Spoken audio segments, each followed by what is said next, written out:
안녕하세요. 저는 인생에서 가장 평화로운 시간을 보내고 있는 중년 여자입니다.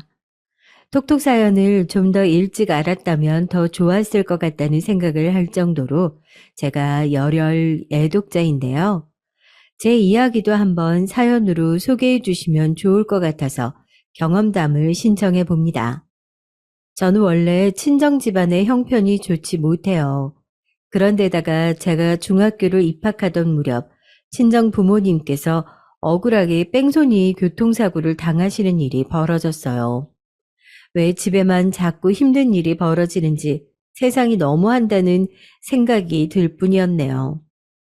친정 부모님 두 분 다 크게 다치셨고 병원비가 어마어마하게 나왔는데 그걸 청구할 곳 하나가 없었어요. 그렇게 만든 가해자는 여전히 정체이며 행방이 오리무중이었고 사고가 난 현장에 목격자를 찾는 현수막이 큼지막하게 걸려 있었지만 결국은 목격자도 나타나지 않았어요. 고스란히 저희 가족이 감당해야 할 몫으로만 남겨졌습니다. 친정 아버지께서는 수술만 3차례를 받으셨고요. 친정 엄마께서는 거동이 불편해지셨고 용변도 혼자 못 가리게 되셔서 기저귀를 차고 지내시게 됐습니다. 친정 엄마가 그때 고작 40이었는데 말이에요. 저는 집안의 첫째 장녀이고요. 남동생과 여동생이 하나씩 있어요. 딱히 믿고 의지할 만한 친척도 없었기 때문에 친정 부모님께서 뺑소니 교통사고를 당하셨을 때부터 저는 막중한 장녀의 책임감을 가지게 되었던 것 같아요. 제가 정신을 차려야 동생들이 앞으로 먹고 산다는 생각이 들었던 것이죠. 이 악물고 살다가 20대 중반이 되었을 때 처음으로 이런 생각이 들더라고요. 중학교 때도 아르바이트를 했고, 고등학교 때도 아르바이트를 했고, 그리고 지금은 아예 사회생활 하면서 돈을 번 지가 햇수로 6년 차인데, 합치면 정말 오래됐는데, 왜 나는 통장에 이렇게 돈이 없을까? 제 통장의 다른 이름은 밑빠진 독이었습니다. 잔고가 줄줄 새는 것만 같았어요. 하루하루 열심히 살기만 하면 보답을 받을 줄 알았는데 택도 없었습니다. 그래서 남들은 결혼을 준비하는 20대 후반 나이에 저는 일을 3개씩 하고 있었어요. 퇴근 후에 월, 수, 금 저녁마다 아르바이트를 했어요. 그리고 주말 오전에도 다른 아르바이트를 했죠. 그렇게 몇십만 원이라도 더 버니까 낫더라고요. 제가 그렇게 살았습니다. 30대가 되자마자 한 일은 여동생을 시집 보내는 것이었고요. 참고로 여동생은 24 나이에 동갑 남자친구하고 결혼을 하겠다고 난리를 쳐서 집안을 뒤집어 놓은 적이 있었죠. 그 나이에 무슨 결혼이야. 너 이러라고 언니가 대학 보내준 줄 알아? 대학은 언니가 보내준 게 아니라 내가 선택해서 간 거거든? 뭐? 너 말 다 했어? 내가 너희들 위해서 얼마나 이 악물고 앞만 보면서 살았는데 네가 어떻게 그런 소리를 해? 나 아니었으면 네가 대학을 어떻게 가? 아, 알았어. 아우, 내가 다닌 전문대 그거 언니가 보내준 거야. 내 힘으로 간 거 아니야. 됐지? 이러면 만족해? 하여간 전무대 하나 가지고 되게 생색내기는. 생색이라니. 그런 전문대 하나도 가고 싶은 거 꾹 참으면서 못 가는 사람도 있어. 아, 그러니까 알았다고. 알았으니까 그만 좀 해. 언니, 나 이제 전문대 졸업도 하게 됐으니까 졸업 기념으로 결혼도 할래. 응? 언니가 나 좀 응원해주라. 엄마 아빠는 반응이 완전히 안 좋단 말이야. 언니가 엄마 아빠 마음 좀 돌려놔줘. 대학 다니면서 열심히 취업 준비하겠다고 하길래 아르바이트 하나 안 하는 것도 봐주고 이해를 해줬더니 네가 어떻게 졸업하자마자 결혼한다고 그럴 수가 있어? 그런 자식 결혼을 기뻐하는 부모가 세상에 어디 있을까? 내가 두 분 마음을 돌려놔줄 거란 생각은 버리는 게 좋다. 난 절대로 안 도와줄 테니까. 뭐? 언니 진짜 실망이야. 아, 내가 먼저 결혼해서 행복한 가정 꾸리고 살까 봐 그게 질투나서 이러는 거지? 진짜 속 엄청 좁네. 그때 여동생 때문에 제가 얼마나 머리 싸매고 두통에 시달리면서 힘들었는지 몰라요. 여동생이 철없게 저한테 얼마나 비수를 날리든 말든 상관없으니 제발 그 이상한 결혼만 하지 않게 해달라고 기도를 간절하게 했었습니다. 나이만 먹고 몸만 자랐지 생각하는 게 어렸던 여동생은 제가 결혼을 반대하는 걸 두고 단단히 삐져서 저와 절연하겠다고 그랬었어요. 평생 저를 안 보고 살겠다고 하면서 저를 힘들게 만들었습니다. 너무 스트레스가 심해서 밤에 잠자리에 누울 때면 차라리 영원히 눈이 안 떠졌으면 좋겠다고 생각하던 시절이 있었어요. 제 속을 문드러지게 만들었던 여동생은 결국 그 결혼을 안 했습니다. 이유가 허무했어요. 그 남자애가 바람을 피웠기 때문이죠. 언니, 그 자식이 나한테 뭐라고 그랬는 줄 알아? 나랑 만나면 자기가 하나부터 열까지 다 챙겨줘야 하고 지출도 항상 자기가 더 많이 하니까 부담스럽고 신경이 쓰였는데 다른 기집애 만나니까 그런 부담이 적어서 좋다고 편하더래. 난 너무 구질하대. 나 같은 가정 환경의 여자랑 결혼할 정도로 자기는 자선 사업가가 아니래. 잠깐 미쳐서 나랑 결혼할 생각을 했던 거래. 울지 마. 고작 그런 이상한 놈 때문에 울긴 왜 울어? 괜찮아. 너 이제 23이야. 지금부터 인생 시작해도 되는 나이인데 그런 소리 듣고서 무너질 이유가 없어. 한바탕 결혼 소동을 벌였던 여동생이 이렇듯 씁쓸한 결말을 맞이해서 가슴이 아팠죠. 철이 없고 생각이 짧다고 한들 제 여동생이었습니다. 언니인 제가 품지 않으면 누가 품겠나 싶었네요. 여동생을 있는 힘껏 달래면서 시간이 지나면 훨씬 더 나은 결혼 상태가 나타날 거라고 그런 소리를 얼마나 해줬었는지 몰라요. 새끼손가락까지 걸고 약속을 해줬었네요. 23 나이에 그런 황당한 소동을 일으킨 바 있었던 여동생은 몇 년이 지나 또 한 번 결혼하겠다고 큰 소리를 쳤고 이번에는 저도 반대하지는 않았던 겁니다. 우리 큰딸이 있으니까 항상 든든해. 결혼 준비든 뭐든 다 맡겨놓으면 그만이니까. 친정엄마께서 그렇게 말씀하셨을 때 저는 숨이 막히는 듯한 느낌이 들었던 것 같아요. 하지만 티를 내진 않았죠. 제 인생이 이렇게 희생하고 헌신하다가 늙어 죽는 것으로 진작 결정된 바였다고 생각하게 된 후였으니까요. 꾹 참았습니다. 여동생은 자기보다 5살 많은, 그래서 저보다도 연상인 남자와 근무처에서 눈이 맞았고 결혼 이야기를 주고받자마자 임신을 하는 바람에 되도록 서둘러서 결혼식을 올려야만 했어요. 제부는 집안의 원조는 2천만 원 외에는 기대할 수 없는 처지였고 본인이 모은 돈으로 결혼을 하는 것이었는데 4천만 원 남짓이 제부가 모은 재산의 전부였어요. 그래서 결혼시키는데 계산기를 하염없이 두드리느라 제 머리가 터질 뻔했답니다. 그쪽 집안에서는 이런 걸 도와주고 참견해줄 인력이 아무도 없었거든요. 아무튼 제가 30대에 들어서서 처음 크게 했던 일이 여동생을 결혼시킨 일이었는데 이듬해에 건강한 남자 조카도 태어나서 친정 부모님께서 커다랗게 웃으시는 모습도 보고 좋았어요. 언니, 아이를 낳기만 하면 다인 줄 알았는데 키우는 게 너무 힘들어.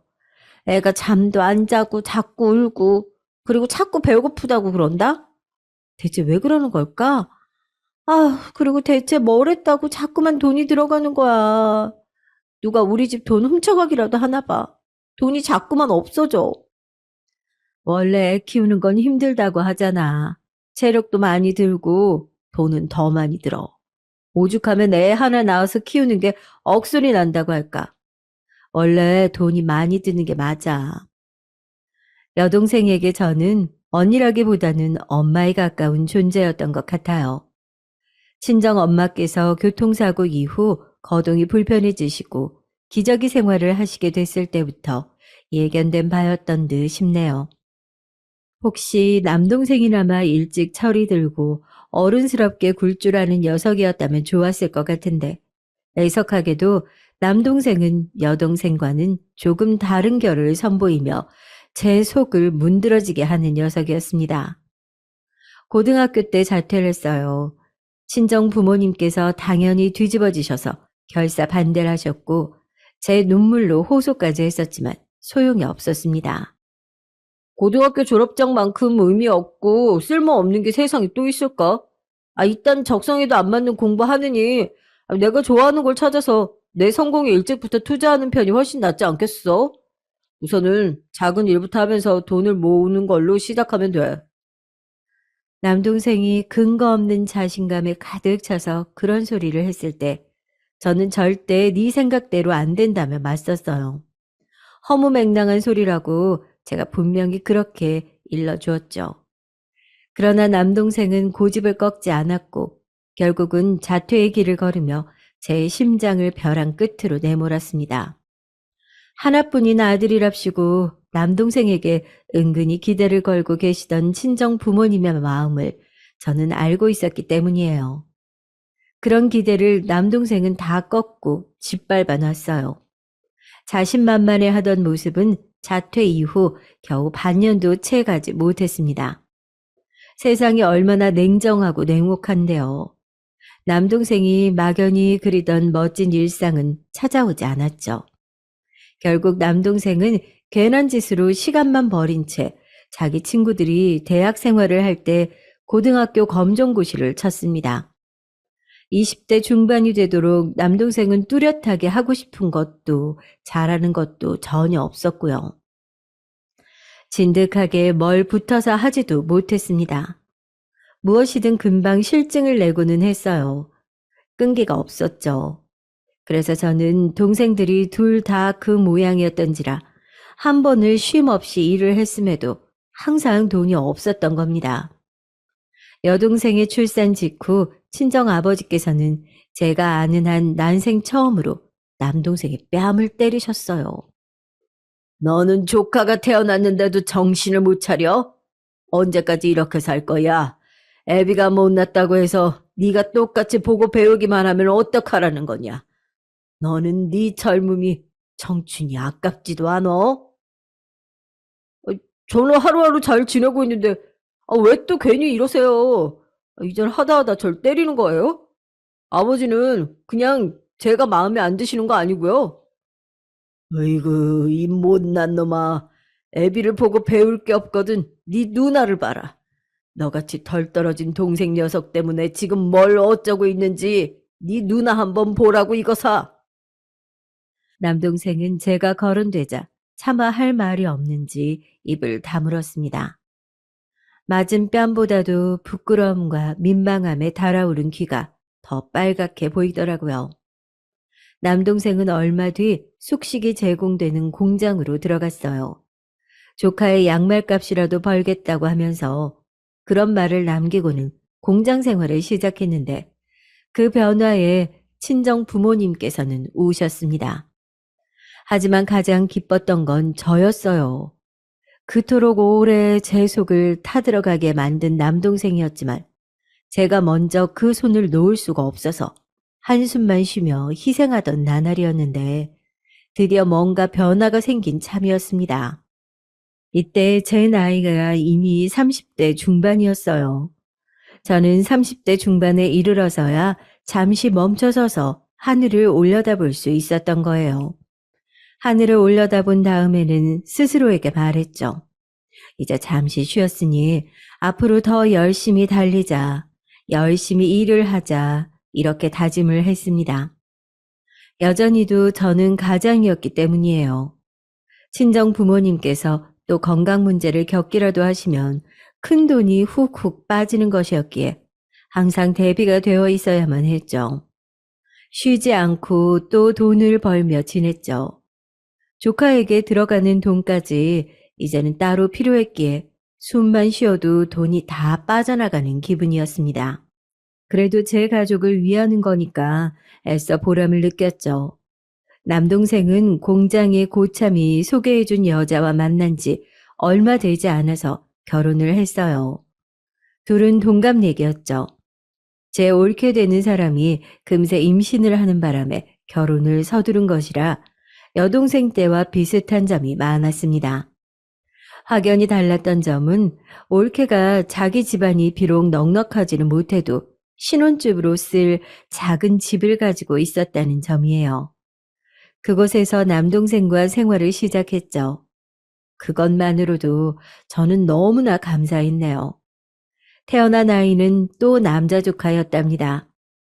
올케는 자기 집안의 손을 빌려서 육아를 했기 때문에 제가 고단할 일이 적었어요. 어쨌거나 동생들을 둘 다 결혼시켰으니, 그리고 둘 다 부모가 됐으니 이제야말로 한시름 푹 덜고 저는 일을 조금 줄이면서 지내고 싶어졌습니다. 제부나 남동생이 부지런하게 돈을 벌고 모으는 걸 보니까 왠지 제가 이제는 그렇게 해도 될 것 같았어요. 30대 후반의 나이에 와서 한숨 돌리던 그때 저는 당연히 결혼 생각이 없었습니다. 왜냐하면 할 수 있을 거라고 생각하지 못했기 때문이에요. 하지만 사람마다 인연이 있고 짝이 있다는 말을 증명하듯 저에게 남편이라는 존재가 등장했던 겁니다. 첫인상이 조용한 난초 같았어요. 가만히 올곧게 서 있는 난초 화분 같은 사람이요. 남편의 평온함에 이끌려 언감생심 결혼을 꿈꿔본 적이 없던 제가 홀린 듯이 결혼을 하고 말았죠. 남편은 20대 후반의 나이에 결혼을 약속했던 여자가 바람을 피우고 자기를 배신하자 너무 큰 충격을 받아서 그 후로 아무도 안 만나겠다는 다짐을 한 뒤 혼자 지내온 사람이었어요. 뒤늦게 저를 만나서 결혼을 한 거죠. 위로는 형만 둘 있었습니다. 시부모님께서는 연로하신 나이에 걸맞게 약간은 옛날 사고방식을 지니신 분들이었는데요. 아들이 귀하고 좋은 건데 딸 말고 아들만 셋 낳고 살아서 복이 크게 흐르는 집안이라며 자화자찬을 하셨죠. 시어머니께서는 당신 스스로를 두고 아들만 줄줄이 셋 낳은 귀감이 되는 여자라고 칭하기도 하셨어요. 그래서 저는 묘한 기분을 맛보았습니다. 왜냐면 남편의 형수들, 그러니까 저의 손이 동서들은 각자 자식들을 둘씩 낳아 키우고 있었는데 전부 딸들이었거든요. 과연 고지식한 시부모님께서 손녀만 내신 상황을 달갑게 여기시기는 할지 이런 생각이 잠시 들었던 것 같아요. 워낙 조용한 성격의 남편은 인간관계도 좁았고 딱히 이렇다 할 취미생활도 없으며 직장만 성실하게 다녔는데요. 아주버님들은 남편에 비하자면 그래도 좀 활달하신 분들 같았어요. 두 분끼리는 나이 차이도 얼마 나지 않고 사는 곳도 가깝고 결혼도 비슷한 시기에 하셨다고 그러고 게다가 딸만 둘 낳은 것도 똑같으니까 그래서 잘 교류하며 지내시는 듯 싶더라고요. 제 손이 동서인 형님들끼리도 당연히 가까워 보였어요. 남편은 자기 형 부부가 노는 것에 끼고 싶다는 생각을 지금까지 한 번도 안 하면서 살았다고 하던데 저도 딱히 형님들 사이에 제가 끼고 싶지는 않더라고요. 그저 남편하고 조용히 사이좋게 둘이서만 잘 지내면 더할 나위가 없겠다는 생각이었네요. 기껏해야 시댁에서나 다들 마주칠 사이라고 했습니다. 시어머니께나 열심히 잘하면 될 것 같았네요. 그리고 시어머니께서 저에게 이런 질문을 하셨을 때 옆에 형님들도 계셨어요. 그래, 우리 어멈은 나이가 아무래도 나이다 보니까 애 가질 생각은 크게 안 가지고 있으려나? 어멈이라는 호칭이 대뜸 낯설고 이상하게 느껴졌는데 왠지 내색을 하면 안 될 것 같았어요. 그래서 그저 웃어 넘겼습니다. 네, 어머님. 아이가 들어서면 들어서는 것이고 아니면 마는 것이고 저희는 그냥 그렇게 편한 마음을 가지고 살아볼까 해요. 그러는 것도 나쁘진 않겠지. 이 노인네의 욕심 같아서야 떡두꺼비 같은 아들 손자 낳으면 좋겠다 싶지만 그게 어디 욕심대로 되는 일이겠냐. 작정하고서 아들을 낳으려고 빌고 빌어도 쉽지 않은 판국에. 시어머니께서 한숨을 쉬며 그렇게 말씀하셨는데 눈길의 끝이 형님들에게 닿아 있었어요. 그러자 형님들이 난처한 눈빛을 서로 교환하시는 게 보였습니다. 시어머니께서 커다란 헛기침과 함께 돌아앉으시자 형님들이 저에게 눈치를 보내시더니 밖으로 나가자고 했어요. 시댁 밖으로 나오고 나서야 형님들은 숨통이 트인다는 듯 크게 숨을 내쉬면서 피식 웃어댔죠. 어머님도 진짜 새 올케 앞에서 그렇게 우리 망신 좋아해 속이 시원하신가? 그러니까요. 그놈의 손자 타령 지겨워 죽겠어요. 이게 벌써 몇 년째예요? 내가 시집 올 때부터 들었으니까 벌써 한참 됐지. 근데 어머님은 돌아가실 때까지 손자 타령하실 건가 봐. 가만 보면 아버님보다 한술 더 뜨신다니까. 어머님 당신께서는 아들만 내리 셋 낳으셨다고 자랑하고 싶으신 거겠죠. 저하고 형님은 그걸 못 해냈다고 타박하고 싶으신 거고요. 막상 손녀들 얼굴 보면 예뻐해 주시면서도 왜 그러시는지 모르겠어요. 하여간에 어머님도 참 시대가 어느 시대인데 아직도 그런 생각이나 하고 계신 건지 모르겠다니까요. 두 형님들의 대화를 멀뚱하게 듣고 있던 제가 갑자기 어떻게 된 영문인지 감이 와서 속으로만 아하라는 외침을 냈습니다. 형님들이 내리 딸만 낳아서 시어머니께서 그 점을 가지고 은근슬쩍 눈치를 주며 지내오신 모양이었죠. 형님들은 그게 마음에 안 들어서 속으로 늘 불만을 품어오셨고요. 조용한 남편 하나만 보고 한 결혼이었기에 시댁에 이런 이모저모가 있을 줄은 상상도 못했던 터라 제가 약간은 놀란 기분으로 고개를 끄덕끄덕 하고 있으니까 형님들이 눈길을 줬습니다. 근데 우리 작은 올케는 어머님 말씀하신 것처럼 암만 해도 나이 때문에 임신 계획은 없는 거나 마찬가지겠네? 저나 남편이라 딱히 이세에 대한 생각이 없이 결혼을 한 것이었어요. 그래서 제가 큰형님의 말씀에 고개를 순순히 끄덕이려는데 옆에서 작은 형님이 끼어들었습니다. 형님 그건 모르는 일이죠. 왜냐하면 요샌 나이 40줄에도 애를 잘만 낳아요. 여기 올케가 아이 낳고 싶으면 얼마든지 노력해서 낳을 수 있지 않을까요? 의지만 있으면 병원에도 다니고 뭐. 의학의 힘 빌려서 임신 시도해 볼 수도 있는 거고요. 아무튼 그런 거죠. 그러자 큰형님이 저 말이 맞냐고 하듯 저를 어딘가 추궁하는 눈초리로 쳐다봤어요. 말을 마친 작은 형님도 궁금증 가득한 눈으로 저를 쳐다봤고요. 저는 동생만 둘 두었고 사실상 엄마 역할을 하면서 살아와서 그런지 몰라도 그 순간 오랜 습관이 발동됐습니다. 저기 형님들 여기서 이러지들 마시고 일단 어디에다라도 가서 자리에 앉을까요? 따뜻한 차라도 나눠 마시면 기분이 함께 나아질 것 같아요. 저는 여기 근처 지리를 모르니까 두 분이 적당한 카페로 안내해 주시면 좋겠어요. 그건 바로 일단은 상대를 진정시키고 좋게 좋게 어르고 달래는 것이었답니다. 저는 습관적으로 그러놓고선 속으로는 괜히 나만 피곤한 일을 자처했구나 싶었어요. 내심 두 분이 거절을 해주셔도 좋겠다고 생각을 했지만 서로 시선 교환을 마친 두 분이 동시에 그럴까라고 대답을 해주셔서 별 수 없이 셋이 자리를 옮기게 됐습니다. 바로 그곳에서 제가 친정의 이모저모 어느 정도 형님들에게 전달하게 되었던 거예요. 이제 시댁으로 엮여서 한 집안 식구가 됐는데 저에 대해 두 분이 너무 아무것도 모르신다고 하니까 제가 차마 얘기를 안 해드릴 수가 없더라고요.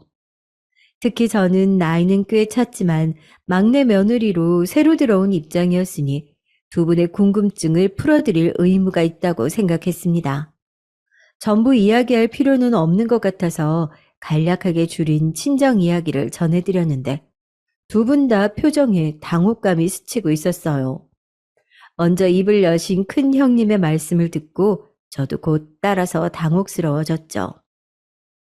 작은 올케가 결혼식도 생략하고 식당에서 밥이나 먹고 치우길래 여자 인생의 결혼식이라는 행사가 얼마나 중요한데 어쩜 저럴 수 있을까 싶어서 늦은 나이에 결혼하는 게 너무 창피해서 그러나 아니면 한 번 다녀왔던 전적이 있어서 이제는 결혼에 시큰둥해서 그러나 내심 궁금했었거든. 네? 아니에요. 창피하다고 생각 안 해봤고요. 한 번 다녀온 경험도 없어요. 그런 오해를 하고 계셨군요. 오해를 하는 것도 무리는 아니었지. 왜냐하면 작은 서방님이 워낙 입도 무겁고 자기 이야기도 안 하고 겉도는 성격이고 그렇다 보니까 그쪽에 내가 물어볼 수도 없고 아버님 어머님도 딱히 작은 올케에 대해 아는 것이 없다고 그러시고 그래서 알아서 추측을 하는 수밖에 없었는데 아유 그게 다 틀린 오해였고 사실은 작은 올케가 그저 찢어지게 가난한 집구석이라는 이유가 전부였구나. 그렇게 아등바등 치열하게 땀 흘리고 피를 토하고 눈물을 쏟으면서 살아왔으니 결혼식이라는 것 자체가 호화롭다 못해 사치스럽게 느껴져서 엄두가 안 날 수밖에 없겠어. 안타까워라. 살면서 당혹감에 눈알이 튀어나갈 뻔한 적은 이때가 처음이었어요. 제 사고뭉치 동생들도 못 해낸 건데 큰 형님께서 단번에 이뤄내시더라고요. 눈이 튀어나갈 만큼 당황했지만 저는 어느 부분을 어떻게 정정해드려야 할지 난감해서 아무것도 못하고 있었습니다. 피를 토한 적은 없다고 일단은 그렇게 정정부터 해야 하는지를 진지하게 고민하고 있을 때 옆에서 커피를 호로록 마신 작은 형님께서 무척 안쓰러운 눈빛을 저에게 보내오셨어요. 나 갑자기 반성이 된다. 나도 내 친정이 형편 안 좋다고 생각하며 산 사람이거든. 대학 때 친구들 유학 가는데 나 혼자 못 가고 아르바이트해서 돈 벌고 이러는 게 너무 서러웠어. 근데 그게 우리 올케 같은 사람 입장에서 보자면 굉장히 여유로운 생활이었겠구나 싶어서 대학도 못 나오고 부모님하고 동생들 챙기느라고 하루도 못 쉬고 우리 올케 정말 고생 많이 한 사람이었네. 네. 제가 고생을 좀 하기는 했는데 제 부모님이고 제 동생들이니까 당연히 할 일을 했다고 생각하며 살았어요. 그게 전부예요. 아니야. 그렇게 괜찮다는데 포장하지 않아도 돼. 아우, 내가 보기에 우리 올케는 전혀 안 괜찮아. 엄청나게 비참해. 비참하고 슬프고 힘들게 살아온 거야. 객관적으로 보기에 그러니까 일부러 아픔 숨기지 마. 이제 결혼도 했겠다. 자기만의 가정도 꾸렸잖아? 아픔을 마주하고 이전과는 다르게 당당한 자세로 살아야지. 아, 그렇군요. 네. 저를 생각해서 그렇게 말씀해 주시는 거니까 고맙습니다. 제 여동생은 철이 없기는 해도 고지곳대로 말을 뱉고 행동하는 사람이었는데 작은 형님은 다른 유형 같았어요. 왠지 모르게 듣는 사람 입장에서 기분이 나빠진다고나 할까요? 저를 아래로 깔보며 비웃는 것 같은 느낌이 들었는데 티를 내봤자 저만 손해일 것 같아서 눈치 없는 척 웃으며 차를 마셨습니다. 그때 큰형님께서 생각이 많은 표정으로 이러시더라고요. 그러면 작은 올케는 임신을 위해서 병원에 다니는 건 비용이 비싸니까 생각도 못 하겠네? 병원까지 다닐 일은 아무래도 없을 것 같아요. 그렇게까지 해서 아이 갖고 싶지 않다는 마음이 일단 크고요. 생명이 찾아와 준다면 감사한 일이고 아니라 하더라도 그냥 행복하게 잘 살면 된다고 생각합니다. 그렇구나. 작은 올케는 마음가짐이 참 좋다. 산전수전 다 겪고 밑바닥 산 인생이라 그런가 봐. 나도 한고생하며 살았다고 스스로 생각해왔는데 작은 올케 앞에선 명함도 못 내밀겠어. 큰형님의 말씀에 저를 얕잡아 보는 것 같은 기운이 섞여 있었던 것 같다고 한다면 제가 너무 예민하게 군 것이었을까요? 남들이 보기에 제가 지나온 길이 밑바닥으로 보였을 줄은 상상도 못했던 부분이라서 멋쩍어지더라고요. 근데 아이를 안 낳아도 친정에서 뭐라고 안 그럴까? 괜찮아? 아, 혹시 일전에 제 동생 부부들 못 보셨어요? 조카들이랑 다 같이 있었는데요. 제가 이미 조카가 둘이 있어요. 남자애들이라 얼마나 천방지축인지 몰라요. 아, 맞다, 그래. 결혼식 대신이었던 그 식당에서 봤던 기억이 난다. 어쩜 거긴 남자애만 둘이야? 그러게요. 그리고 얼마 전에 제 여동생이 둘째 임신했다고 그러더라고요. 그래서 저희 친정 부모님이 저한테 손주를 더 못 보신다고 해서 슬퍼하실 것 같지 않아요. 그랬구나. 다행이네. 혹시 작은 올케한테 또 남자 조카가 생기는 건 아닌가 몰라? 큰형님께서 농담식으로 그렇게 말씀하셨을 때 작은 형님의 입술이 삐죽삐죽 거렸던 것 같기도 했어요. 저는 암만 해도 두 분이 다 아들을 낳지 못하고 내리 딸들만 낳은 것 때문에 적지 않은 아쉬움을 안고 계시는 인상을 받았습니다.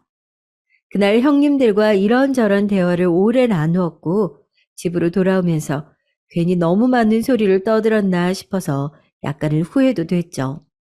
집안 이야기를 나누는 게 상대방과 친해지는데 커다란 도움이 되기는 해도 다른 무엇보다도 나 자신의 약점이 되어 돌아올 수 있는 부분이었으니까요. 하지만 후회해본들 이미 엎어진 물이라서 뭘 어쩌나 싶었습니다. 싱숭생숭한 그 마음을 남편과 나누지는 못했어요. 제가 아직 남편을 속속들이 아는 때도 아니었지만 집안 여자들의 이야기를 절대 끼고 싶어 하지 않는 사람이라는 것 정도는 꿰고 있었기 때문입니다. 듣는 것만으로도 어쩌면 피곤할 것 같더라고요. 그래서 저 혼자만 속에 형님들과의 대화를 담아두고 있었죠. 그로부터 몇 주가 흘렀을 때 시댁에 다 같이 모여서 밥을 먹고 있었어요. 근데 전화가 와서 봤더니 여동생이었습니다. 여동생은 임신한 둘째의 성별을 아주 늦게 알았어요. 희한하게 병원에 갈 때마다 각도가 잘 안 보였다나 뭐 그렇다고 하더라고요. 뒤늦게 정확한 확인을 했는데 그 결과를 저는 시댁에서 통화하며 전달받았던 거예요. 언니, 둘째는 딸이길 바랬는데 또 아들이래. 짜증나. 나 이제 어떡해? 어떡하기는 잘 낳아서 잘 키워야지. 또 아들이라고 해서 짜증내는 엄마가 세상에 어딨어? 철 좀 들어라. 아들이면 뭐 어때서 그래? 나는 왕자님 조카가 또 생겨서 좋기만 한데. 아니, 나도 싫은 건 아닌데. 그래도 아들은 힘이 세고 아무리 늘어져도 쉽게 안 지친단 말이야. 자꾸 뭘 해달라고 매달려. 너무 귀찮아. 둘째는 딸이 더 편할 것 같았는데 아들만 둘 키우기 피곤해서 그래. 정말로 싫어서 한 소린 아니었어. 여동생이 주절주절 변명을 늘어놓는 걸 듣자니 피식 웃음이 나더라고요. 이런 점을 보면 철이 들었다고 봐야 할지 말아야 할지 헷갈렸습니다. 대충 내용을 정리하고 통화를 끊었는데 남편이 바로 물어오더라고요. 방금 처제였지? 아기 성별 나와서 전화한 거야? 음, 둘째도 아들인 것 같다고 병원에서 그랬다네. 저는 무심코 질문의 대답부터 내놓고 말았어요. 그런데 시부모님의 시선이 동시에 제 쪽으로 꽂히는 걸 느꼈습니다. 아들이라는 두 글자 때문인 것 같았어요. 그제서야 제가 머쓱해져서 고개를 숙이고 조용히 남은 식사를 하려는데 시어머니께서 굉장히 복잡 미묘한 눈동자로 저를 응시하는 거예요. 그러더니 도저히 지금 이 소리를 하지 않고서는 못 넘어가겠다는 듯이 입술을 움찔움찔 대셨죠. 그리고 이윽고 저에게 뱉으신 말씀은 어머마. 혹시 너희 집안에는 아들만 낳는 기운이 내려오는 거 아니냐? 응? 그런 거 아니야? 하마터면 사례가 들릴 뻔했죠. 단 한 번도 그런 식으로 생각해 본 일이 없었기에 당황스러웠어요. 그치만 뭐라고 대답해야 할지 몰랐습니다. 가방끈이 부실해서 이럴 때는 불편하다는 생각이 들었네요. 당혹감에 눈만 굴리는 제 옆에서 남편은 똑같이 눈알만 굴리는 게 다였습니다. 그런 와중에 제 눈에 들어온 광경, 두 형님이 각각 손에 쥔 젓가락을 아주 부러뜨릴 기세로 힘이 들어가 있는 모습이었어요. 두 분 다 제 쪽을 쳐다보고 있지는 않았는데 젓가락을 금방이라도 부러뜨릴 것처럼 손에 힘이 꽉 들어가 있더군요. 그래서 저도 모르게 그 모습을 보자마자 이렇게 대답을 내놓았습니다. 잘 모르겠어요, 어머님. 아마도 아니지 않을까요? 아이, 잘 모르겠으면 아마도 맞다고 생각을 해야지. 네가 아주 소심한 구석이 있구나. 대범하게 굴어야 아들을 낳을 텐데. 아, 네, 노력하겠습니다. 그래, 그냥 노력하지 말고 열심히 노력해라. 너희 집안에 아들을 낳을 기운이 있을지도 모르니까 그런 것까지 합쳐지면 넌 반드시 해낼 수 있을 거다. 알았니? 긍정적인 마음으로. 차라리 아무것도 못 들은 척 굴고만 싶었네요. 딸만 둘 낳은 형님들과 아주머님들 다 계시는 앞에서 그런 소리를 듣고 있자니 가시방석이었습니다. 저희 부부는 딱히 이세 욕심 자체도 없건만 제가 왜 그런 소리를 들어야 하는지 겉으로는 차마 티를 안 냈지만 속으로는 의문이었네요. 여동생은 예정일보다 보름 이르게 둘째 출산을 갑자기 하게 됐지만 아이는 무척 건강하게 태어났습니다. 아우, 애기 코가 벌써부터 우뚝하네. 미남 장군으로 자라내나 보다. 난 우리 애기들이 제발 자기 아빠, 엄마 안 닮기만 했으면 좋겠어. 그럼 둘 다 맹할 것 같아. 넌 어쩜 그렇게 어렸을 때부터 애들 엄마가 된 지금까지 한결같이 말을 하니. 아휴, 내 동생이지만 넌 정말 대단하다. 애들이 자기 아빠, 엄마 안 닮으면 그럼 누굴 닮아? 자기 이모 닮았으면 좋겠는데. 이모? 그럼 나 말이야? 애들이 나 닮았으면 좋겠다고? 응. 아우, 그래야 사회생활 잘하고 개념 박힌 사람으로 클 거 아니야. 안 그래? 참나. 네가 또 나한테서 뭘 뜯어가고 싶어서 이렇게 알랑방귀를 껴대. 필요하다고 일방적으로 적어서 보내준 목록이라면 지금 네 형부가 사러 갔으니까 그걸로 해결하고 더 필요하다고 하지 마. 난 진심으로 한 소린데 왜 안 믿어주고 그래? 근데 언니, 형부하고 결혼한 거 잘한 것 같아. 형부가 하도 말수도 적고 자기 얘기도 워낙 안 하고 그러니까 사람이 좀 멀게만 느껴졌는데 보면 볼수록 괜찮은 것 같더라? 남자치고 능력이 좀 별로긴 하지만 우리 집안 수준을 생각하면 그런 걸 따질 수가 없지? 그 정도면 언니가 결혼 잘했어. 근데 아이 계획은 아직 없어? 너는 정말 못하는 소리가 없다. 안 그래도 시댁 갈 때마다 은근히 그 문제 때문에 눈치 보여. 시부모님이 내가 아들을 낳기를 바라시는 것 같아서 좀 그렇더라. 나랑 네 형부는 아이 욕심이 크게 없어. 그냥 살다가 생기면 생기는 거고 말면 마는 거지. 언니, 그러다가 나중에 그때 좀 노려볼 걸 이렇게 후회한다? 한 살이라도 젊었을 때 애를 써야 돼. 저는 여동생의 말을 반쯤 흘려들으려고 했는데요. 여동생이 남편한테도 똑같이 그런 소리를 하는 바람에 무용지물이었습니다. 남편도 반쯤 설득을 당해서 안 되더라도 우리가 임신이 되도록 노력은 많이 해봐야 하는 거 아니냐고 저한테 그런 소리를 곧 해오더라고요. 저는 동생들을 제 자식들 마냥 돌봐왔던지라 제 자식을 또 낳아서 키우는 게 마냥 손꼽아 기다려지지는 않았어요. 하지만 남편의 말을 외면하기는 어려워서 같이 노력을 좀 해보기로 했습니다. 그리고 몇 달 뒤 정말로 제가 임신을 해버린 거예요. 자연 임신이었어요. 컨디션이 안 좋아서 테스트기를 사봤더니 임신이었습니다. 이게 뭔 일인가 싶었죠. 남편하고 둘 다 기쁨 반, 놀람 반이었던 것 같아요. 그러고 나서 바로 이틀 뒤에 시댁에 가는 일정이 있었어요. 원래 있던 일정이었죠. 형님들하고 같이 부엌 일을 하고 있는데 큰형님께서 과일주를 찬장에서 꺼내시는 거예요. 맛있는 거 한 잔씩 마시고 일들 하자고 했어요. 속이 안 좋다는 핑계로 거절을 했더니 오히려 과일주는 소화에 좋다면서 도리어 더 강한 권유가 돌아왔습니다. 하는 수 없이 저는 벌써 이렇게 공개할 생각은 없었지만 진실을 털어놓고 말았죠. 저 사실은 제가 임신을 해서요. 술은 좀 어렵겠어요. 뭐? 작은 올케 그게 진짜야? 임신이라고?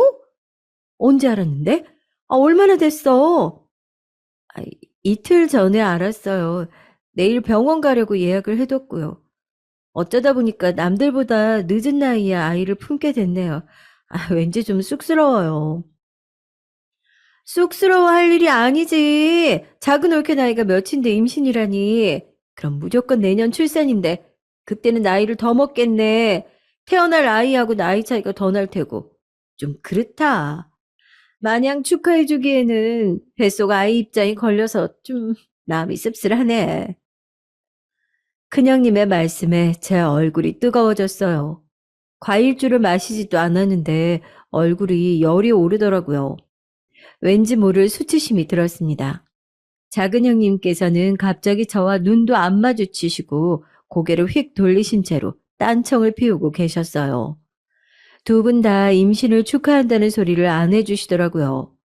그런 소리를 바란 것도 아니었지만 너무 쌀쌀맞은 반응이 상처가 됐습니다. 병원에 가보니까 임신이 확실했고 10주 정도 되었다고 했어요. 남편하고 그제야 제대로 실감이 나서 양가에 정식으로 알려드렸습니다. 친정 부모님께서는 깜짝 놀라면서 신기하셨고 시부모님께서는 놀라서 숨을 삼키며 아이 성별이 뭐냐고 그것부터 물어보셨죠. 아직 아이 성별은 전혀 모른다고 말씀드렸어요. 여동생한테 이 이야기를 전했더니 제 시부모님이 무척 특이하신 분들 같다고 그러더라고요. 저는 내친 김에 제 형님들 이야기도 해버렸습니다. 터놓을 상대가 여동생뿐이더라고요. 언니, 그 아줌마도 진짜 뭐야? 얘기만 들어도 대박 싸가지 없네. 언니가 집안의 관심을 독차지할까봐 질투하는 것 같아. 설마 그러겠어? 그냥 내가 마음에 안 드는 모양이야. 그래도 너한테 털어놓으니까 마음이 가볍네. 저는 진작에 형님들이 저를 아래로 낮잡아 보고 있다는 걸 느끼고 있었기에 너무 많이 상처받고 서운해하지 않으려고 애를 썼네요.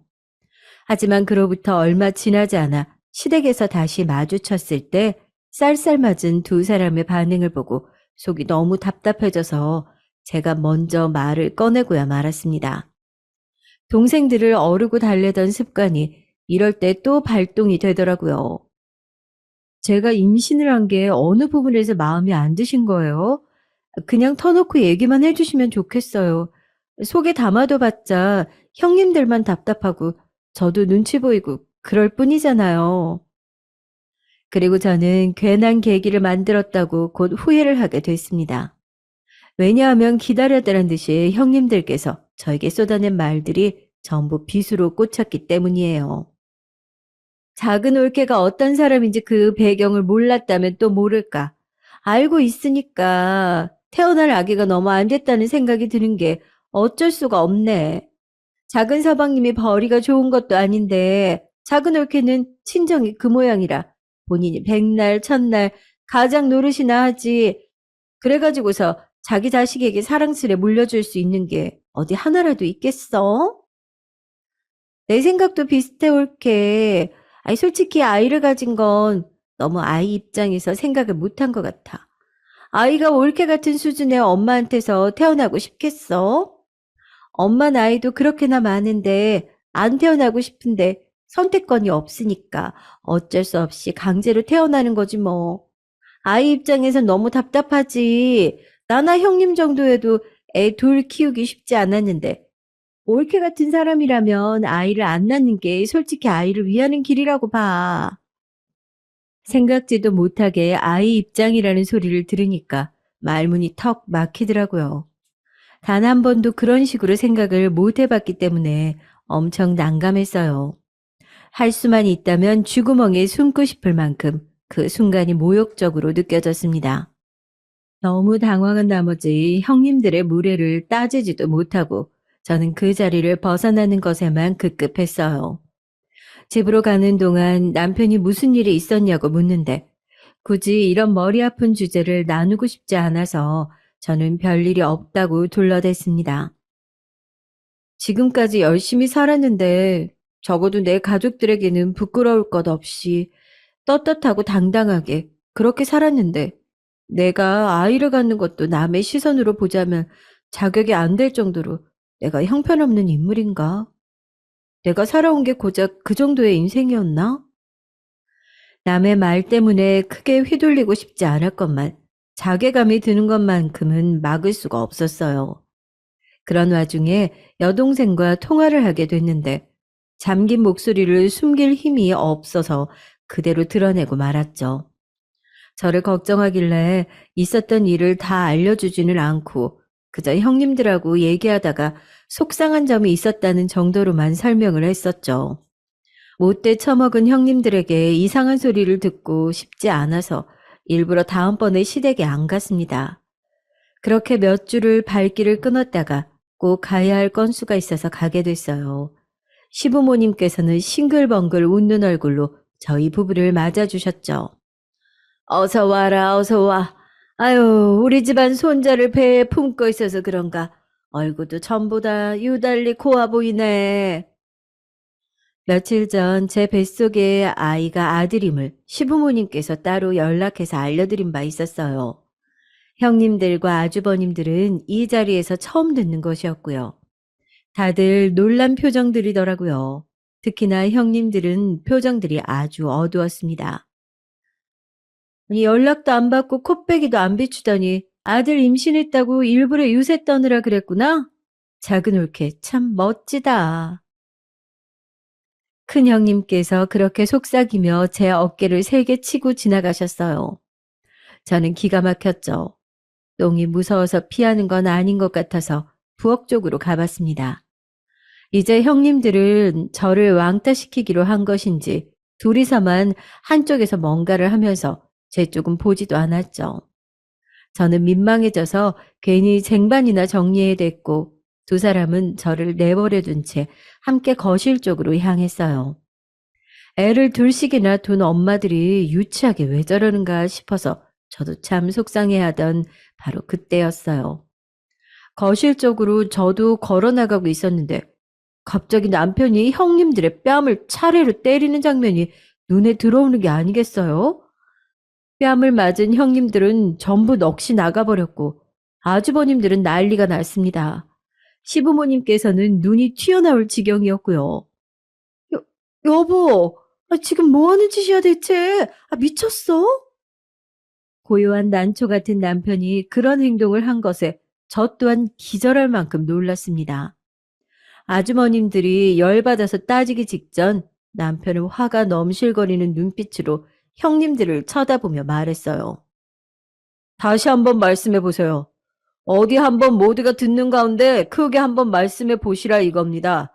형편도 안 되는 주제에 왜 임신을 하고 지랄이냐며, 왜 하필 저런 구질구질한 집에는 아들이 꼭 생기는 거냐며, 제 와이프가 임신한 것 자체가 기분 나쁘다고 하셨던 거 어디 한번 정식으로 다시 말씀해 보시라는 말입니다. 그러자 아주버님들이 난처한 표정들이 되셨고 애써 그래도 어떻게 형수한테 버릇없이 이럴 수 있냐며 억지로 남편을 나무라는 것처럼 구셨어요. 저는 더 이상 실망할 것도 없을 것 같은 기분으로 형님들을 쳐다봐 줬고요. 시부모님께서는 크게 화가 나셨습니다. 질투할 게 없어서 그런 거를 질투해. 이 못난 것들. 오죽하면 얌전한 우리 막내가 저러겠냐. 너희들은 진짜 반성해라. 심보를 그렇게 못되게 쓰고 살면 안 되는 거야. 그러니까 줄줄이 딸만 낳지. 응? 그래놓고 또 딸 임신해서 둘 다 병원에서 애나 떼버리고 어이구 우리가 그거 모를 줄 알았냐? 시어머니의 말씀을 듣고 제 심장이 철렁 내려앉았어요. 형님들은 낳은 두 딸들 말고도 또 임신을 했었다가 또 딸이니까 병원에 가서 아이를 떠나보냈다는 겁니다. 너무 충격적이었어요. 시어머니께서 그 사실을 알고 계실 줄 몰랐는지 형님들은 각자 크게 당황하신 채로 아주버님들을 향해 왜 이렇게 남자들이 입이 가볍냐며 원망을 쏟아내셨죠. 혼돈의 도가니가 따로 없었습니다. 결국 형님들은 어엉엉 울면서 둘 다 아주버님들께 반쯤 끌려가다시피 하시더라고요. 그날 저희 부부와 시부모님 이렇게 넷이서 마저 시간을 보냈습니다. 시부모님께서 저에게 참 친절하신 것 같아서 저는 좋기도 했지만 떨떠름하기도 했네요. 집으로 가는 길에 남편한테 왜 답지 않게 그랬냐고 물어보니까 사실 여동생에게서 제 부탁을 받았다고 그랬습니다. 형님들이 저를 괴롭히는 것 같으니까 같이 시댁에 가면 그쪽을 예의주시하라고 여동생이 남편한테 신신당부를 했다는 거예요. 그래서 남편은 그 말을 따라서 형님들 쪽을 살펴보다가 제 뒷담화를 하시는 장면을 정면으로 딱 목격해버렸고 피가 거꾸로 솟았다는 것이죠. 이거 참 감동이라고 해야 할지 모르겠어서 저는 그냥 고맙다고 말을 해버렸습니다. 그리고 남편에게서 상상도 못한 이야기를 들을 수 있었는데요. 이게 바로 묘하게 제 속을 떠돌고 있던 의문점을 해결하는 열쇠였습니다.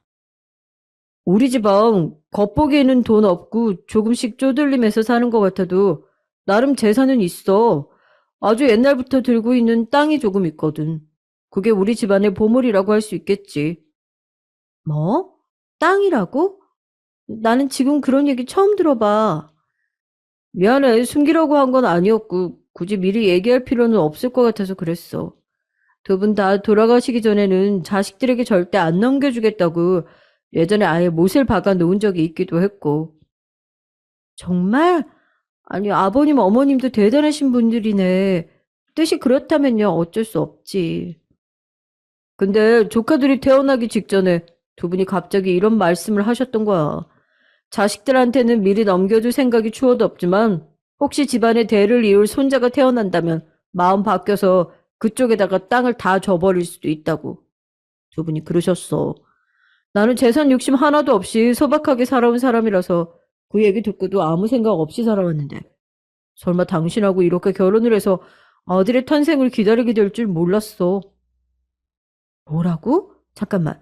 설마 그럼 형님들의 행동들이 다 그것 때문이었어? 그제서야 뭔가 퍼즐이 맞춰지는 느낌이 들었죠. 어쩐지 뭔가 구린내가 풀풀 풍기던 형님들의 행동에는 그런 이유가 있었던 겁니다. 허탈한 웃음이 흘러나왔어요.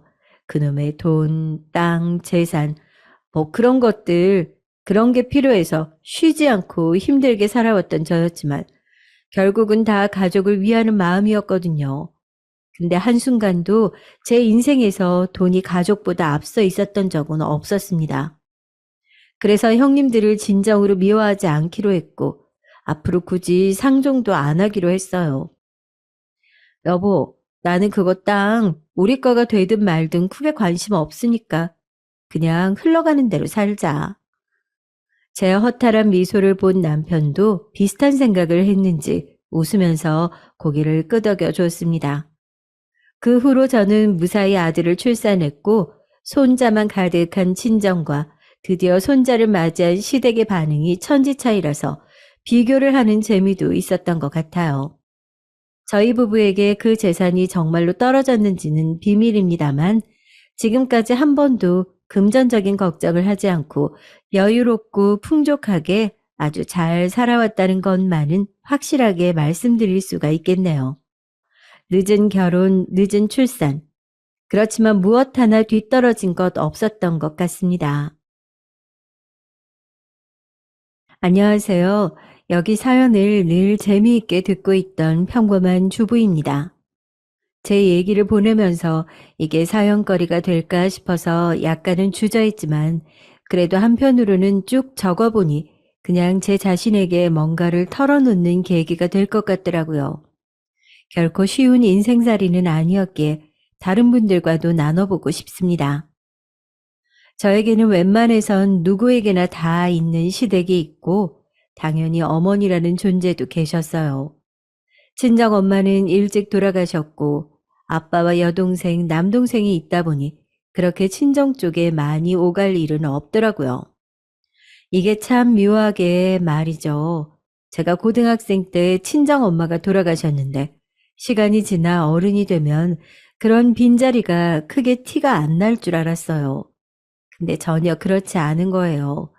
결혼할 때 혼주석이 비어있는 것도 거슬리고 결혼하고 난 뒤에 사사건건 참여해 오는 어머니의 시집살이가 힘들어도 하소연할 데가 없는 거죠. 그나마 저랑 제일 나이 차이가 적은 여동생에게 하소연하는 정도였어요. 제 여동생은 저 때문에 결혼하기 싫다고 할 정도였답니다. 언니 사는 거 보면 난 그냥 이렇게 비혼으로 늙어 죽는 게 맞는 것 같아. 대체 사돈어른은 왜 그러시는 거야? 솔직히 너무 여우 같아서 토할 것 같아. 나랑 어쩌다 마주치면 그렇게 세상 인자한 얼굴로 억지 웃음 짓잖아. 그래놓고 언니한테 하는 짓거리들을 보면 아주 놀랄 노짜야. 어쩜 사람이 그래? 그런 모습 보면 형부도 싫고 다 싫어. 제 동생이 이렇게 짜증내는 이유는 남편도 만만치 않게 마마보이인데다가 어머니가 아주 아들이라면 죽고 못 사는 성격이시거든요. 애지간해서 제가 그 가족 돌아가는 사정을 여동생에게 말하지 않았더라면 알 길이 없었겠지만 저도 사람이잖아요. 친구들에게 털어놓긴 망신스럽고 그나마 제 편이 돼주고 밖에 말 안 할 여동생한테 하소연을 했던 거예요. 어머니는 진짜 심술보가 그득그득해서 보통 진상 부리는 게 아니라니까. 저번에 내가 네 형부랑 가평 여행 갔다 왔잖아. 진짜 하루 종일 전화 20통을 걸어대셨어. 거짓말이 아니야. 여기, 여기 찾았다. 이거 봐봐. 믿고 싶지 않다는 표정으로 질려있는 여동생에게 그날 실제로 어머니가 20통 넘게 걸어댔던 전화 내역을 보여줬어요. 오죽하면 제 전화 즐겨찾기 목록 1위가 어머니가 됐을까요? 정말 보면 볼수록 기가 차더라고요. 아, 세상에 진짜네? 아니 무슨 남편인 형부보다 사돈 어른이 1위야? 와, 기가 막혀. 우리 언니 결혼 생활이 이렇다니 진짜 너무 수치스럽고 내가 다 짜증나. 나는 결혼 죽어도 안 해. 아우, 형부도 그렇게 언니한테 입안에 혀마냥 굴어대더니 뭐 하는 거야? 아닌 게 아니라 이 인간이 이상하게 자기 엄마랑 같이 있으면 앵앵거리더라고요. 저한테 자격지심이 있는 건 알고 있었는데 평소에는 안 그러더니 꼭 어머니가 우리 집에 오면 볼멘 소리를 하는 거예요. 엄마, 지윤이가 저번에 나 먹던 영양제 있잖아. 그거 남은 거 다 먹어버렸다. 내가 먹지 말라고 했는데 엄마가 사준 거 자기한테 잘 맞는다고 다 먹어버렸다니까? 아니, 이게 자기보다 5살이나 어린 아내를 앞에 두고 엄마한테 징징댈 얘기인가요? 듣고 있자니까 정말 너무 기가 막히고 코가 막히는 거예요. 어머니는 그 말을 듣자마자 아주 날카롭게 저를 쏘아보셨고요. 뭐야? 이게 정말이냐? 아니, 내가 번듯이 우리 숭어 먹으라고 사준 건데, 어? 왜 네 입으로 쳐들어가냐? 아, 먹고 싶으면 네 돈 내고 사 먹어. 왜 남의 아들 걸 뺏어가냐고. 깡패도 아니고. 어머니는 늦은 나이에 아들을 봐서 그런지 몰라도 아주 애지중지하고 장난이 아니셨거든요. 뭐 아들 가진 엄마라서 그렇다기보다 그냥 만만한 며느리한테 저 따위로 말하는 건 둘째 치자고요. 제일 이상한 건 제 남편이 아니던가요? 아니, 제가 몇 번은 참다가 어떤 날은 유독 어머니만 오시면 저런 얘기짓을 하길래 막 성질을 냈어요. 그때 남편이 약간은 충격받은 것 같더라고요. 와, 오빠 이런 사람이었어? 보다 보다 하니까 진짜 못 참겠다. 왜 어머니만 오시면 이렇게 앵앵거리고 쫄쫄 따라다니는 거야? 아, 이렇게 마마보이였냐고. 물론 이런 말 정도에 크게 영향받을 리는 없었어요. 그냥 무작정 받아치면서 따지면 되니까요. 아, 지윤이 넌 말을 그렇게 하냐? 아, 내가 왜 마마보이야? 엄마 오면 그냥 이렇다 저렇다 말을 하는 것뿐이지. 아, 내가 내 엄마하고 말도 못해? 아니, 그러게 누가 말을 하지 말랬어? 어머니랑 사이좋게 지내. 근데 왜 거기에 자꾸 내가 밥 반찬도 아니고 주재료가 되어가지고 계속 껴서 욕을 먹어야 되냐고. 나 아니면 모자간의 애정을 확인할 방법이 없어? 아, 그렇게 어머니가 좋으면 평소에 자주 찾아가고 전화도 오빠가 다 해. 왜 나한테 대리오더를 시키냐고. 여기까지 말을 하고 있으니 조금씩 찔리면서도 자기가 피할 길을 요리조리 찾더라고요. 아, 내가 언제 네 욕을 뭐라고 했어? 평소에도 내가 너한테 불만 말하잖아. 약간은 이렇게 기가 죽어 들어가긴 기세길래 저도 냅다 몰아붙였습니다. 말 잘했다. 뭐 불만? 불만이 나는 없어? 오빠만 세상 결백하고 깨끗하고 정의로운 사람이라서 뭐 실수한 거 없이 잘 사나 봐. 나도 하나부터 열까지 다 지적해 볼까? 내 동생들 집에 왔을 때 걔네들 앞에서 오빠 하나부터 열까지 조근조근 단점 하나씩 나열하면서 망신 줘봐. 남편은 여기서 열이 받았던지 평소에 안 그래도 저한테 말도 안 되는 주제에 얼굴 붉혀가면서 막 승질을 내더라고요. 뭐 입을 다물라나요? 남편과 더 길게 말하고 싶지 않아서 저는 최후의 한 방을 날렸어요. 이때 남편의 얼빠진 얼굴을 보며 약간 미안하기도 하지만 은연중에 제가 느끼고 있던 진짜 감정이이기도 했는걸요. 그래, 대체 누가 누구를 싸움닭으로 만드는지 모르겠는데 자꾸 내 잘못인 양 밀어붙이지 마. 실컷 열받게 화 돋궈놓고 이제 와서 화내는 내가 잘못했다고? 그럼 한마디만 해줄게. 이런 얘기 안 하는 대신 오빠가 알아서 할 게 있는데 솔직히 그렇게 엄마한테 매달려서 앵앵거리고 일러바치는 모습 말이야. 진짜 남자로서 매력 없어. 알아? 남자로 전혀 느껴지질 않는다고. 남편은 이때 무슨 징으로 머리를 한 대 맞은 양 거의 동공이 풀려가곤 저를 멍하니 쳐다보더라고요. 대체 세상 어떤 여자가 맨날 엄마한테 일러바치는 코 흘리게 남자한테 매력을 느끼겠냐? 동네 어중이 떠중이 발에 채이는 꼬마 그 이상도 이하도 아니지. 솔직히 나이가 몇인데 계속 엄마 엄마 엄마. 어우 질린다 질려. 나는 누구 집 귀한 아들이랑 결혼한 게 아니야. 성인으로서 자기 앞가림하고 구실하고 내 남자 역할 해줄 사람을 찾았던 거지. 나랑 계속 살고 싶으면 역할 똑바로 하는 게 좋을 거야. 솔직히 제가 틀린 말을 한 건 아니잖아요. 무슨 조선시대에 한창 어린 꼬마 서방님이랑 결혼해가지고 시종일관 뭘 해먹이고 가르쳐야 할지 알아야 될 입장도 아니고 심지어 저보다 사회생활 먼저 하고 5살 위이면서 엄청 어른인 척하는 남자랑 결혼했다고요. 그런데 막상 뚜껑 열어보니 엄마 꽁무니에 매달려가지고는 자기 색시한테 손가락질하며 일러바치는 남자라니 기가 막히잖아요. 이때 저도 얼마나 극단적이었냐면 애 없으니까 좀 더 지켜보고 이제 그만 살까 싶은 생각도 했다니까요. 이러나 저러나 저의 이런 센 어투가 효과가 없진 않았던지 한동안 어머니는 우리 집에 오지 않으셨어요. 아니, 못 왔던 거겠죠. 솔직히 안 봐도 뻔해요. 남편이 어머니한테 말을 했던 것 같더라고요.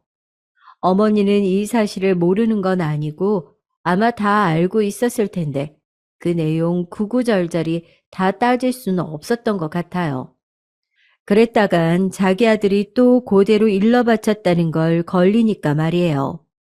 그런데 이제는 다른 걸로 괜히 전화해가지고 저한테 트집을 잡아대더라고요. 나다. 너한테 물어볼 게 있어서. 나 이번에 허리가 아파서 한의원 좀 가보려고 하는데 네가 좀 찾아봐라. 여기 동네에 뭐가 많다는데 네가 좀 알아보면 되겠다. 아무리 제가 당시에 직장 쉬고 집에 있었다지만 제 시간을 자기 것 마냥 쓰려고 하는 어머니의 태도가 너무 기분 나쁜 거예요. 저도 꽤 한성질 하는 타입인데다가 어머니를 주제로 스트레스 받으면서 살고 싶지 않더라고요. 그래서 대뜸 딴지를 걸었죠. 이 동네는 어머니가 오래 사셔서 더 잘 아시잖아요. 전 이쪽 주변 정보도 잘 모르고 아는 게 없어요. 전 별로 도움이 안 될 것 같아요. 이렇게 딱 잘라서 거절을 했는데 그게 얄미우셨던 건지 계속 말을 물고 늘어지시는 거예요. 얘는 내가 뭐 알면 얼마나 안다고 그래? 젊은 애가 더 잘 알지. 인터넷이나 컴퓨터 같은 거 찾아보면 다 나오는 거 아니냐? 나는 그런 거 하나도 할 줄 몰라. 젊은 며느리 뒀다가 어디다 쓰냐? 이런 거 알아볼 때 요긴하게 써야지. 이날 저는 아주 작정하고 절대 어머니 배에 넘어가지 않겠다고 다짐을 했답니다. 어머니, 그걸 왜 며느리를 통해서 시키려고 하세요? 제가 어머니 심부름하려고 배운 것도 아니고 왜 써먹는다는 표현을 쓰시는 거예요? 어머니 아들은요? 승호 씨 그렇게 공부 많이 하고 저보다 학벌 좋다고 하실 때 언제고 왜 활용 안 하세요? 하여간 저는 몰라요. 승호 씨랑 얘기하세요. 우리 어머니도 성질이 보통은 아니다 보니 제 이런 말에 순순히 넘어가시는 타입은 아니었어요. 듣자마자 바로 성을 내시면서 어떻게든 제 코를 꺾으려고 하시더군요. 역시나 괜히 저한테 전화해서 저런 심술을 부려가며 뭔가를 시키는 게 아니었어요. 아들에게 가타부타 내용을 듣고 나니 제가 괘씸한 거고 그걸 확 잡아 누르고 싶었던 거죠. 이거 어디서 그딴 버르장머리로 시애미한테 대들어? 어? 요즘 시애미들이 그렇게 며느리한테 독박 써서 눈치 보고 바보짓 한다더니 이게 딱 내 꼴이구먼. 잔말 말고 너 내가 시키는 대로 해. 알았어? 나 가만 안 있을 거다. 여기까지 넘어오고 나니 어머니가 가만 안 있으시면 어쩌실 거냐고 따지려다가 문득 생각이 들었어요. 이렇게 기운 빼고 혈기 부려봤자 저한테 딱히 좋을 게 없다는 생각이 들더라고요. 어머니를 위해서가 아니라 그냥 제 에너지를 더 이쪽에 쏟고 싶지가 않았어요. 그래서 잠깐 몇 초 고민해 본 결과 난잡한 소란을 잠재우기 위해 한마디 했어요. 네, 어머니. 그럼 알아보고 연락 드릴게요. 바빠서 전화 끊습니다. 그냥 이렇게 말하고 툭 끊어버렸어요. 그러고 또 전화가 오는 것을 이미 나는 한다고 말했으니 더 상관이 없겠다 싶더라고요. 끝끝내 받지 않고 그대로 넘겨버렸습니다. 제가 어머니 말대로 할 뜻이 있어서 그런 건 아니고 그냥 힘 빼기 싫어서 앞에서 내내 하고 만 거예요. 당연히 전화를 끊자마자 어머니가 한 얘기들은 제 머릿속에서 싹 지워버렸고 일상 살기 바빴습니다. 아니나 다를까 며칠이 좀 지나서 어머니에게 또 닭달 전화가 걸려온 거예요. 야, 너 내가 알아보란 거 알아봤어? 한의원 알아보란 거 알아봤냐고. 나 지금 머리 아파 죽겠는데. 네가 알아봐준 데서 아무 데도 못 가고 있다. 이렇게 말씀을 하시면서 제가 무슨 빚이라도 져서 갚아야 되는 사람처럼 쏴 붙이시더라고요. 바로 저는 아무렇지 않게 이렇게 말을 했고 당연히 어머니는 폭발하시더군요. 네, 어머니 알아보려고 했는데 마땅한 곳이 없어서요. 그리고 저 너무 바쁘고 야근하고 하느라 잊어버렸어요. 다시 알아볼게요. 야, 이 세상 천재 너 혼자 일하냐? 어? 이게 어디서 돈 본다고 유세를 부려. 너 그따위로 말할 거면 일관두고 네 남편이 갖다 주는 것 갖고 조용히 살아. 톤푼이나 번다고 이게 CM이를 무시하냐? 어? 무시하냐고? 이건 정말 가감 하나도 없이 어머니가 저한테 하셨던 말 그대로를 옮긴 거예요. 저 때 하도 화딱지가 나서 어머니가 저한테 말했던 내용을 따로 메모해뒀다가 여동생한테 보여줬거든요. 와, 미친 거 아니야, 사돈어른? 아, 진짜 쫓아가서 당장 내가 난리 부리고 다 엎어버리고 싶네. 아니, 놓친 내가 나이를 먹으려면 곱게 먹었어야지. 왜 저러는 거냐고. 언니, 솔직히 말해봐. 언니네 시어머니, 사돈어른 가방끈 좀 짧은 거 아니야? 아니, 사람이 왜 이렇게 몰상식하고 무식해? 동생이 제 대신 욕을 해주니까 저도 약간은 속이 시원해지더라고요. 솔직히 이런 데에 끼워 넣고 싶지는 않지만 어머니 자체가 평탄한 삶은 아니긴 했어요. 근데 왜 그 한풀이를 하냐고요. 어머니는 툭하면 자기 너스레를 늘어놓고 세상 대단한 위인인 척 말을 하면서 끝에 가서는 늘 저보고 잘하는 시기였거든요. 세상사 나만큼 고생하고 산 사람도 없을 거야.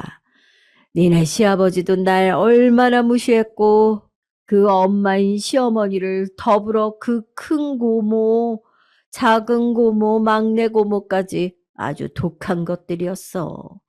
그러니 내가 애를 내리 2번이나 유산을 했지. 승호 하나 낳고 사는 것도 힘들어 죽겠는데 군 식구들 몇이나 데리고 들어왔다고. 그런 와중에 네 아버님이 나한테 손찌검도 솔창게 했어. 내가 얼마나 힘들게 살아왔는지 알겠냐? 내용만 들어보면 짠하죠. 저도 이 부분은 참 안 됐다고 생각을 했어요. 근데 그게 어쨌길래 왜 제가 어머니께 잘해야 하는 내용이 되어버린 걸까요? 너는 내가 시집살이하고 시달린 것에 비하면 정말 아무것도 아닌 거야. 고마운 줄 알아. 승호가 너한테 손찌검을 하길 하냐? 어? 내가 너한테 면박 주고 귀찮게 하길 하냐? 뭘 하냐? 응? 맨날 이런 식으로 하소연을 전화로 2시간이 넘게 해대고 툭 하면 전화해서 뭘 시켜대고 하니까 스트레스가 과하다 못해서 저는 꿈까지 꾸게 됐습니다. 평생 어머니를 업고 돌다리를 건너는 듯한 끔찍한 내용의 꿈을 아주 선명하게, 심지어 거의 총천연색으로 꾸고 나니까 못 견디겠는 거예요. 그렇게 시댁 근처에서 사는 동안 임신도 하고 출산도 하고 신생아 돌보고 있는 동안도 어머니는 저를 괴롭혀댔어요. 이때 더 보다 못한 우리 아빠가 나서서 어머니한테 전화를 하셨고 일이 아주 커져버리고 말았습니다.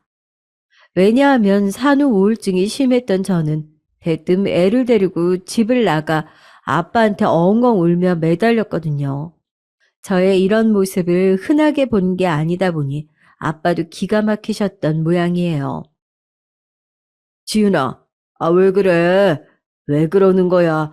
아빠가 정서방 불러서 야단칠까? 아, 누가 뭐라고 했길래 이러는 거야, 응? 애기는 일단 놔줘라. 내가 안을 테니까. 이때 누워있던 여동생, 저쪽 방에 있던 남동생까지 식겁하고 뛰어나왔어요.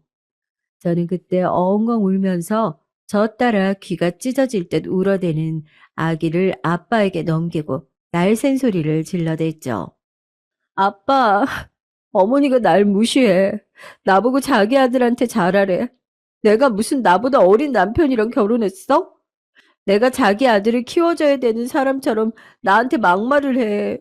나보고 시집 왔으면 이 집 귀신이 되라면서 맨날 전화해서 간섭질하고 시켜대. 아빠, 나 진짜 못해 먹겠어. 애기 데리고 이혼하고 싶어. 저의 이런 말이 아빠에게 얼마나 큰 비수가 되었을지 다시 생각해도 가슴이 아리네요. 아빠는 비참한 얼굴로 아기를 안고 가만히 있다가 옆에 있는 제 여동생에게 넘기고는 곧장 저희 어머님께 전화를 걸었어요. 결국 그 새벽에 큰 소리가 나게 되었답니다. 사돈 어른, 정말 실망이네요. 우리 딸을 무슨 정서방 뒤치다거리 해주는 하녀로 쓰라고 내보낸 줄 아십니까? 남의 집 귀한 자식 그렇게 함부로 부리시면 죄 받아요. 죄 받는다고요.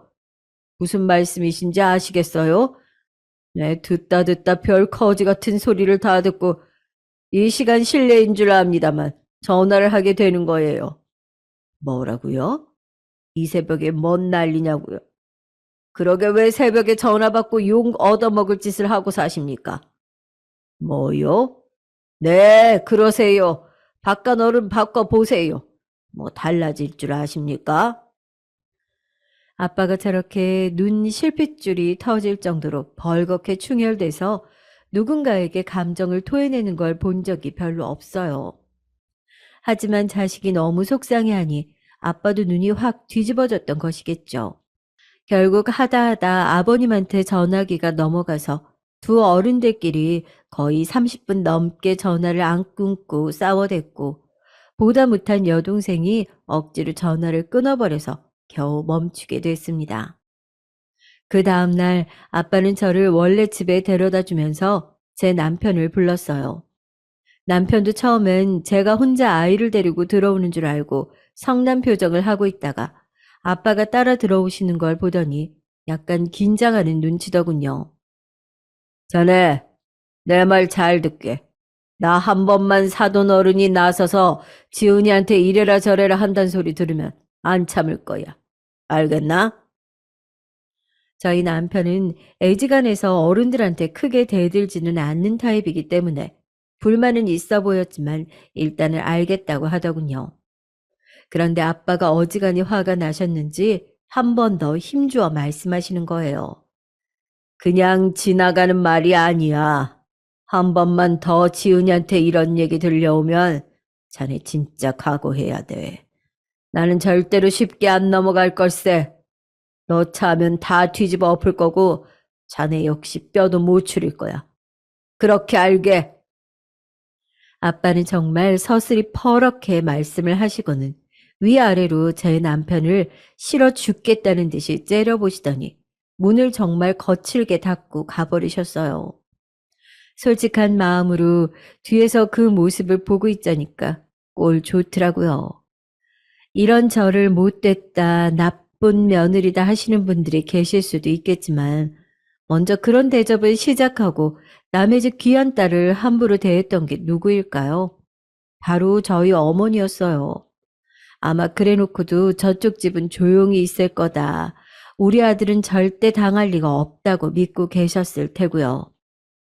근데 자연스레 이 말도 아마 어머니께 들어갔던지 이후로 그 징글징글하던 전화가 걸려오지 않게 됐죠. 이래서 결국 본질적인 시집질은 남편이 시킨다고 하나 봐요.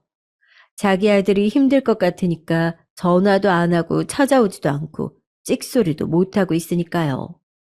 그러고 마침 우리에게 하나의 사건이 생겼으니 딱히 나쁜 일은 아니고 그냥 남편이 지방 발령을 받게 된 거예요. 원치 않게 주거지를 옮겨가게 됐죠. 얼마나 있어야 하는 건데 이건 너무 갑작스럽잖아. 진즉 말을 해주던가. 저는 갑자기 이런 통보를 하는 남편에게 짜증이 났지만 남편은 이때 하소연하듯이 말을 하더라고요. 원래 내가 아니었어. 다른 팀장이었는데 진짜 어쩔 수 없이 이렇게 된 거야. 나 혼자만 가면 더 힘들 거 아니야. 애 혼자 케어하기도 힘들고 애 어릴 때 얼른 해치운다고 생각하고 그냥 눈 딱 감고 갔다 오면 안 될까? 제발 이해해줘. 부탁이야.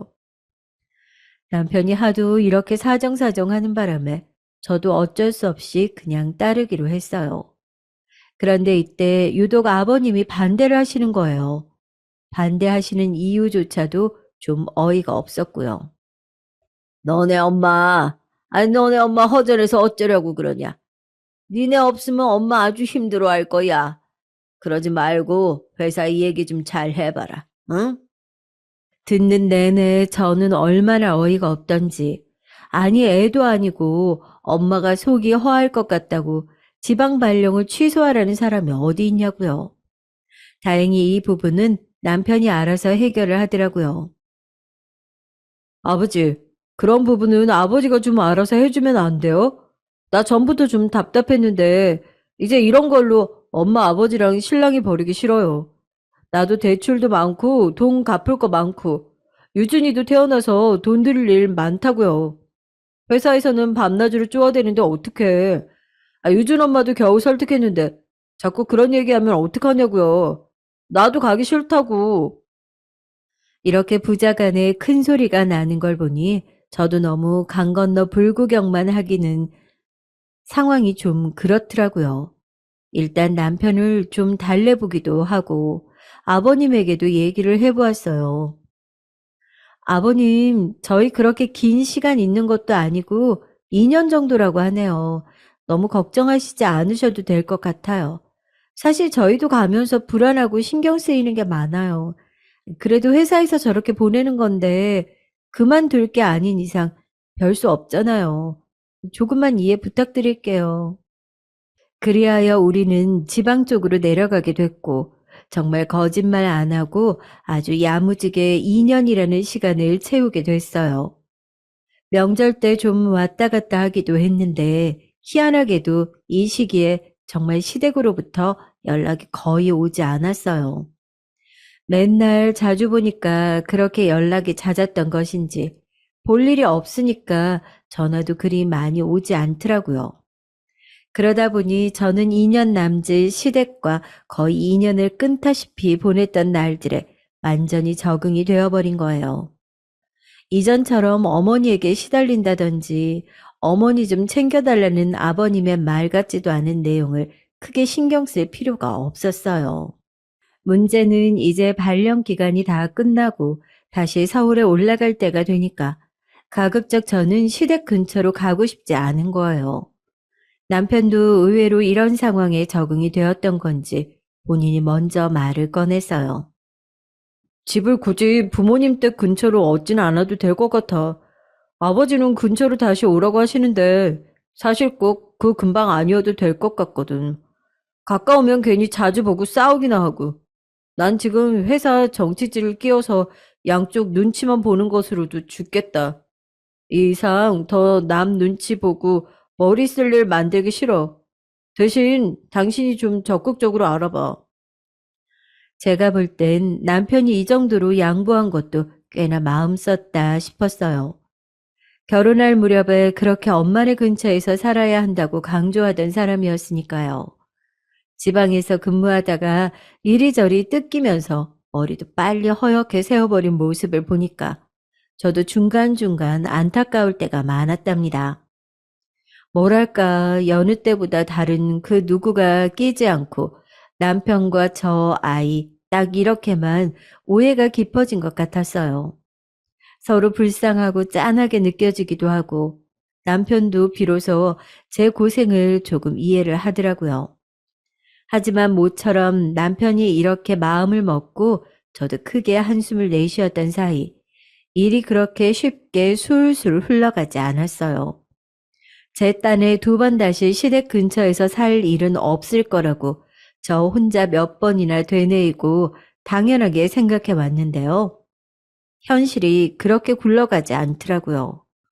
남편을 통해서 엄청난 소리를 듣게 되었고 처음에는 뭔가 착각한 줄 알았어요. 왜? 아이, 그게 무슨 말이야? 어머니가 치매라니. 확실한 얘기 맞아?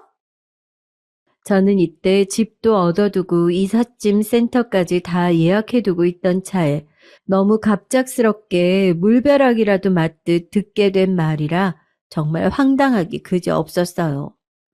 남편을 확실한 이야기가 맞다는 걸 증명하려는 듯 아주 무겁고 늘어지는 목소리로 답하더군요. 맞아. 아, 참. 나 어떡하면 좋지? 지금부터 뭘 어떻게 해야 할까? 누구한테 물어봐야 되지? 남편은 정신이 어디 딴데 가 있는 건지, 뭘 보고 저렇게 중얼거리고 있는 건지 모를 정도로 힘없이 말을 하더라고요. 안 그래도 다시 서울 쪽으로 회사며 다 올라오는 와중에 큰 파벌 싸움이 있어서 저한테 스트레스가 너무 심하다고 했거든요. 나 지금 그 문제만으로도 머리가 폭발할 것 같아.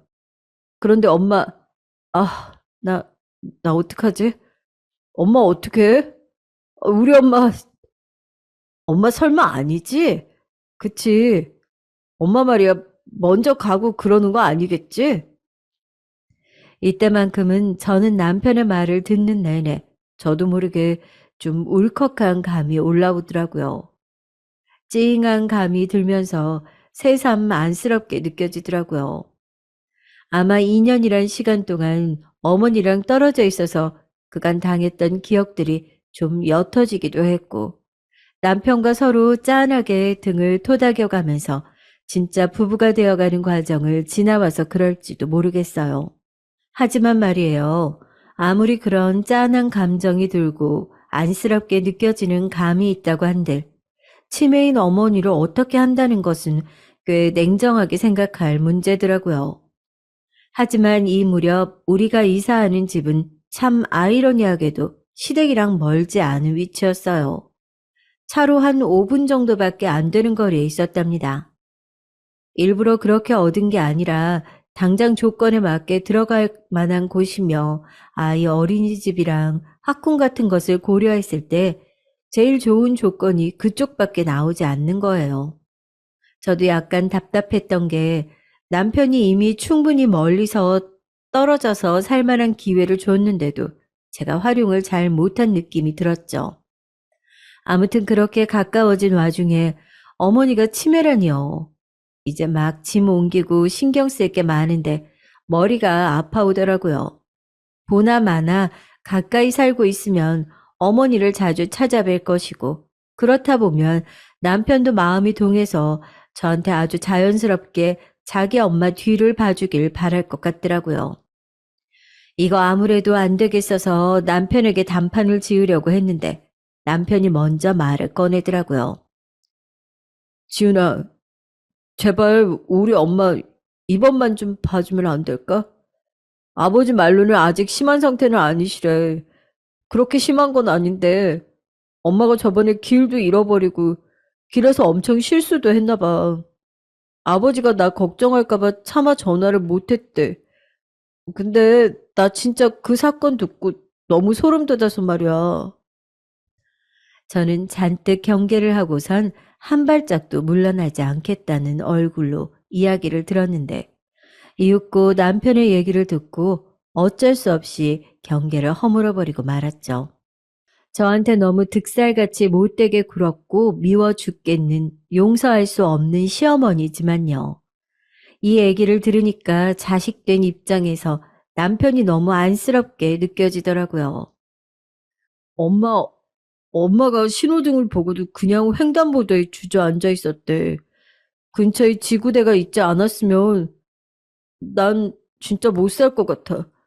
그 얘기를 아버지한테 이제야 듣고 진짜 심장이 잡아 뜯기는 것 같아. 그때 엄마한테 뭔 일이라도 생겼으면.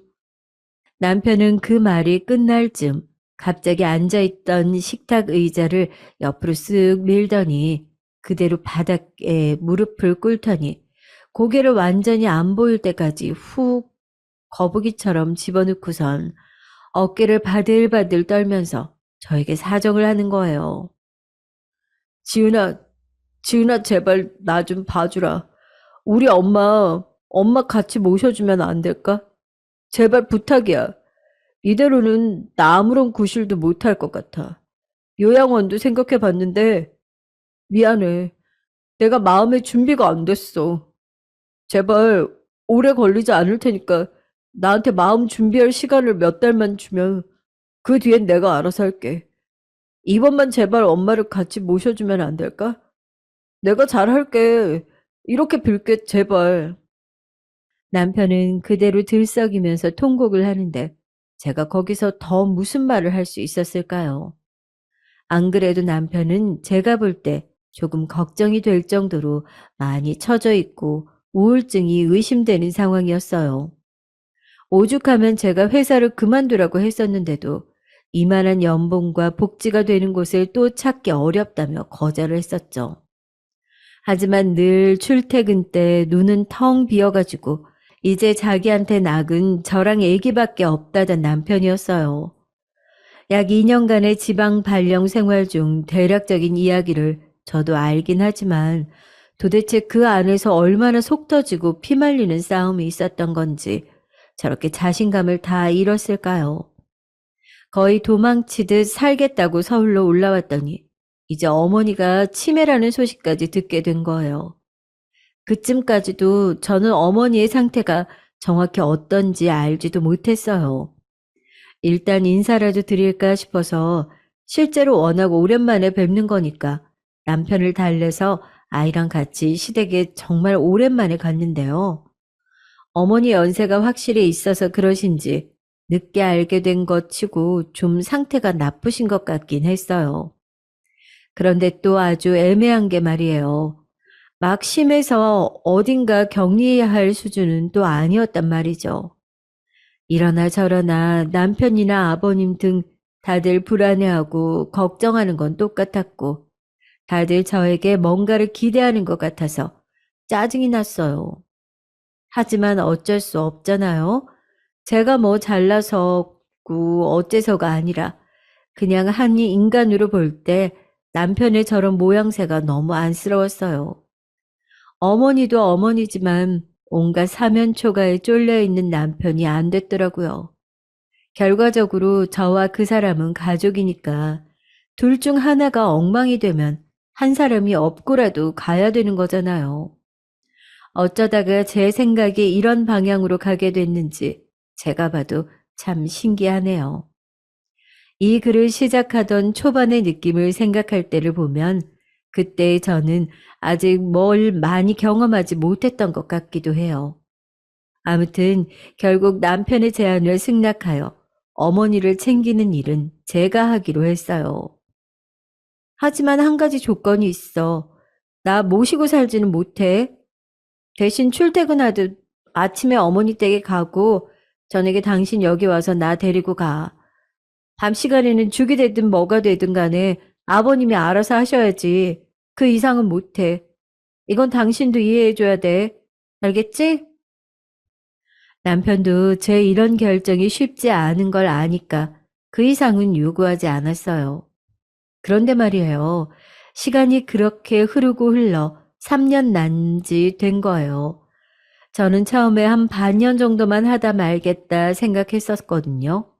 그런데 왜 이렇게 다른 부분에서 피를 말리시는 건지, 어느 쯤에선 괜찮다고 여길만 하다가 갑자기 발작을 하듯 집안 물건을 다 던지고 욕을 해대고, 그게 걱정돼서 와 있으면 또 별 사고 없는 나날들이 몇 달씩 이어지는 겁니다.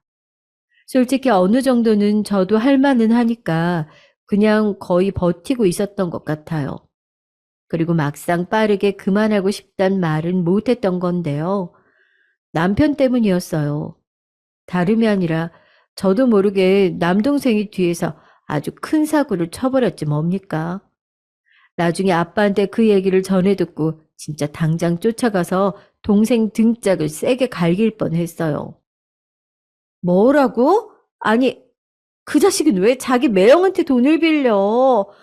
아, 나 진짜 미치고 팔짝 뛰겠다. 뭐, 얼마나 빌렸는데? 돈이 어디 있다고? 심지어 이 사람 나한테 그런 얘기 한마디도 안 했단 말이야. 걔 만났단 얘기도 안 했다고. 아빠가 그 자식 좀 두드려 패. 그게 뭐 하는 짓거리야, 진짜. 아유, 진짜 내가 몇 년 전에 붙들고 윽박질렀던 게 진짜 창피해 죽겠다. 이놈의 자식이 매형한테 숨어 들어가서 카드값 빌리고 떼우고 있었을 줄 어떻게 알았냐고.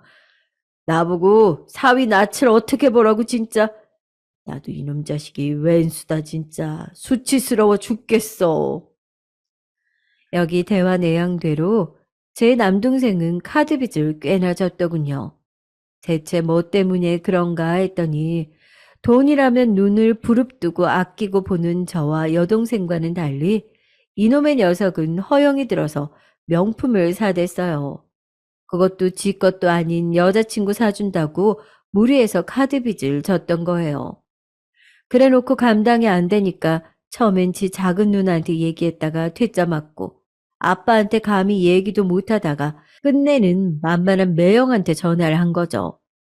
남편이 무려 2천만 원을 제 동생에게 빌려주었다는 말을 듣고 나니까 진짜 농담이 아니라 동생이 너무 한심하다 못해 죽이고 싶을 정도로 미워지더라고요.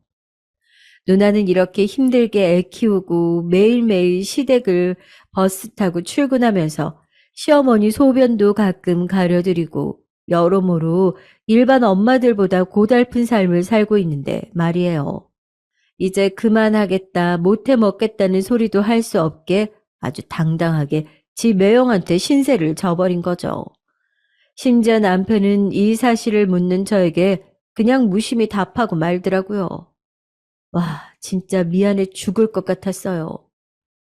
뭐 어때서? 아, 용준이는 내 동생이잖아. 어쩔 수 없지 뭐. 나밖에 의지할 사람이 없다는데 어떡해. 알아서 갚을 테니까 그냥 놔두자. 이러니 제가 남편 낯을 볼 수도 없고 동생 놈은 집에서 난리가 났으니 지 친구네 집으로 피신해서는 매달 찔끔찔끔 얼마씩 매형한테 돈을 갚고 있다더라고요. 아무튼 전 동생 녀석 때문에 더더욱 어머니를 돌보는 일을 멈출 수가 없었어요. 그렇잖아요. 사람이면 절대로 여기서 그만둔단 말을 하면 안 되는 거죠. 그러던 어느 날 저 사건으로부터 한 달쯤 지났을 무렵인데 정말 기이한 시점에서 제 어머니를 돌보는 일을 그만둘 시점을 만나게 됐어요. 어머님 상태가 많이 심각해져서 보통 사태가 아니게 된 거예요. 이날 제가 시댁에 갔을 때 아침 나절부터 문이 활짝 열려 있고 아주 안 좋은 냄새가 진동을 하더라고요. 어머, 이게 무슨, 아버님, 아버님 계세요?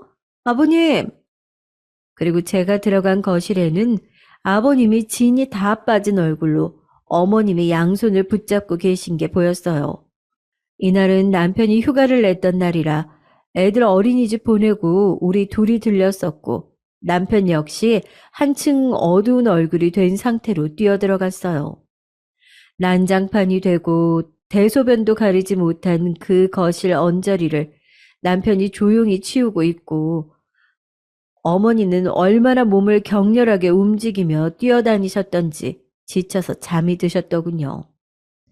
아버님을 힐끗 보니 부자 아니랄까봐 영락없이 제 남편의 우울한 얼굴과 똑 닮은 거예요. 결국 저는 아버님을 모시고 집 앞에 있는 순댓국집에 가서 수육과 같이 주문을 했어요. 아버님은 뜨끈한 국물을 드시고서야 겨우 입을 여시더라고요. 새애기 너는 잘 모르겠지만 승호 엄마 말이야. 젊었을 때 고생을 많이 했다.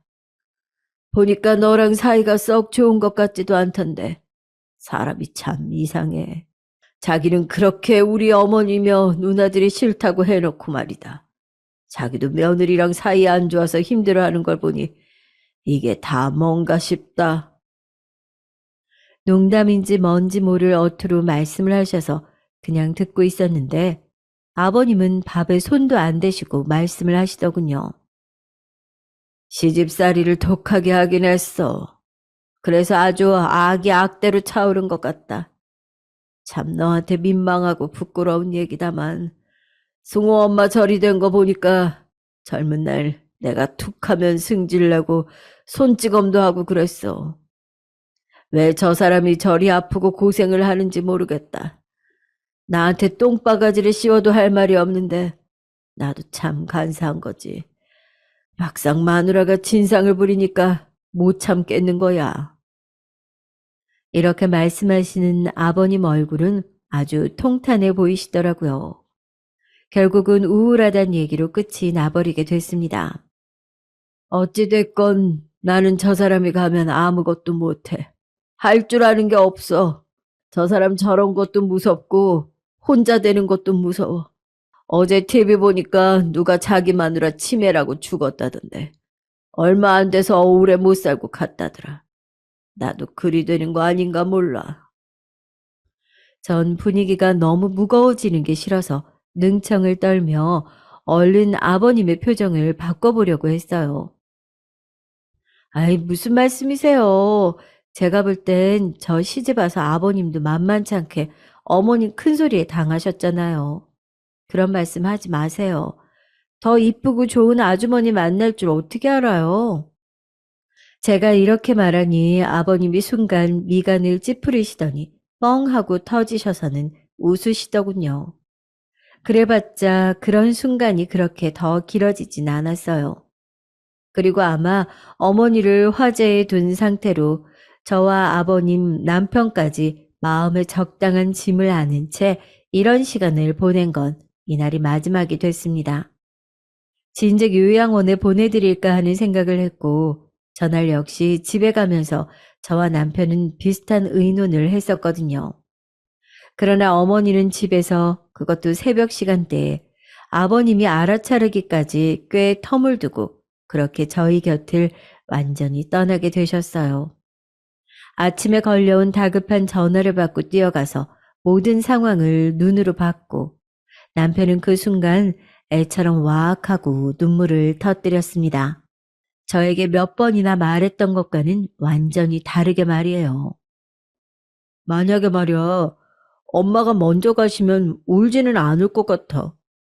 일단 생각만으로도 좀 괴롭긴 한데 아무튼 선배의 형들 얘기 들어보니까 너무 슬퍼서 눈물이 잘 안 난다더라.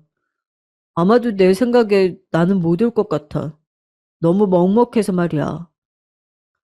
이렇게 강조했던 내용과는 전혀 달리 거의 10분 가까이 오열을 하는 바람에 옆집에서 문을 두드릴 정도였어요. 사실 이런 말들이 뭐가 다 의미가 있고 중요하겠나요? 슬픔을 직접 마주했을 때 사람마다 반응하는 방식은 다 다르니까요. 예상하지 못한 반응이 나오기도 하니 어쩔 수 없는 것 같아요.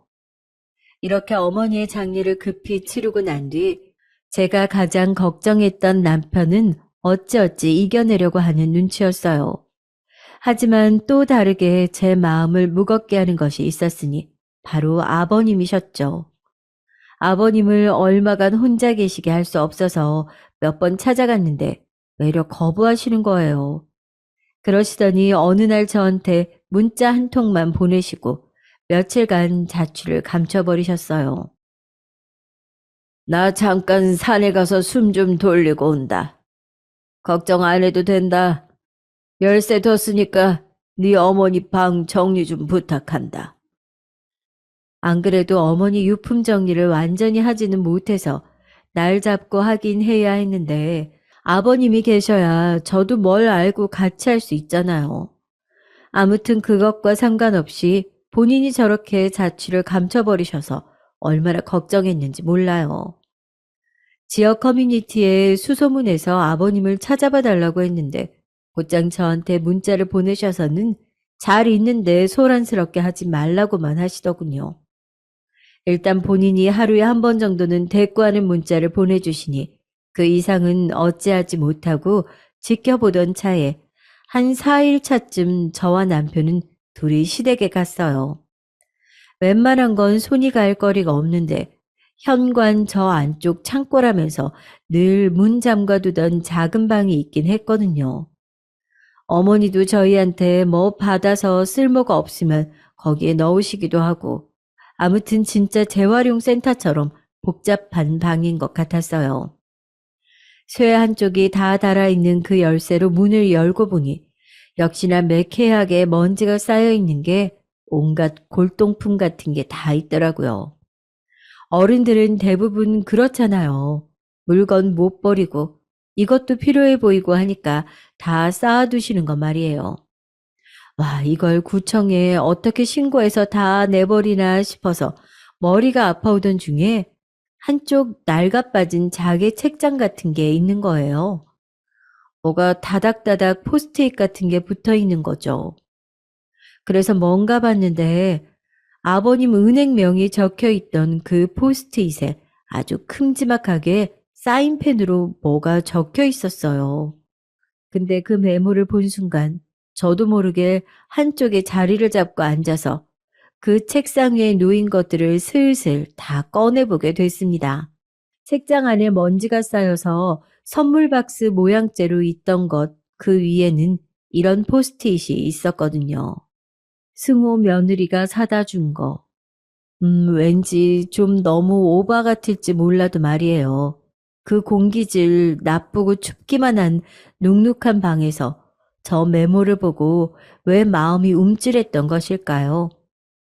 그 안에 저도 약간 기억이 날랑말랑한 넥타이 포장 박스라든지 제가 일본 여행 가서 어머니 드린다고 사온 스카프라든지 뭐 그런 것들이 있었어요. 어지럽고 정신이 없는 물건 더미 위에 유독 포장된 채로 각 잡힌 애들이라 그런 건지 눈에 좀 띄더라고요.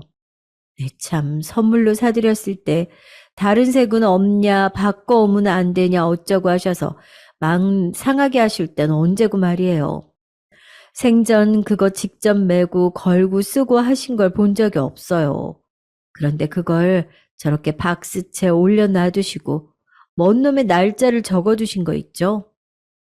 며느리가 전주시장 가서 승호랑 며느리가 속초에서 이런 식으로 적혀있는 종이들이 아주 힘없이 달랑달랑하게 물건마다 붙여 있더군요. 그걸 세상에 다 하나도 써보지 않고 저렇게 창고 안에 모아둔 거예요. 혹시 제 얘기를 잘못 이해하시면 우리 어머니가 이런 걸 그냥 안 쓰고 창고에 다 넣었다고 생각하실 수도 있는데요. 반대의 개념이더군요. 쓸 수가 없으셨는지 어떨지 몰라도 그 부분만 자개장 위에 스카프를 하나 펼쳐서 깔아두시고 박스만 탑 쌓듯이 새초롬하게 올려주신 거예요. 박스마다 저런 포스트잇을 하나하나 다 붙여서 말이죠. 그때마다 당장 지금 바로 해보시라고 사드린 건 아니지만 어쩐지 안 하고 다니시기에 마음에 안 드시는 것 같아서 저도 이후에 선물하지 않았어요.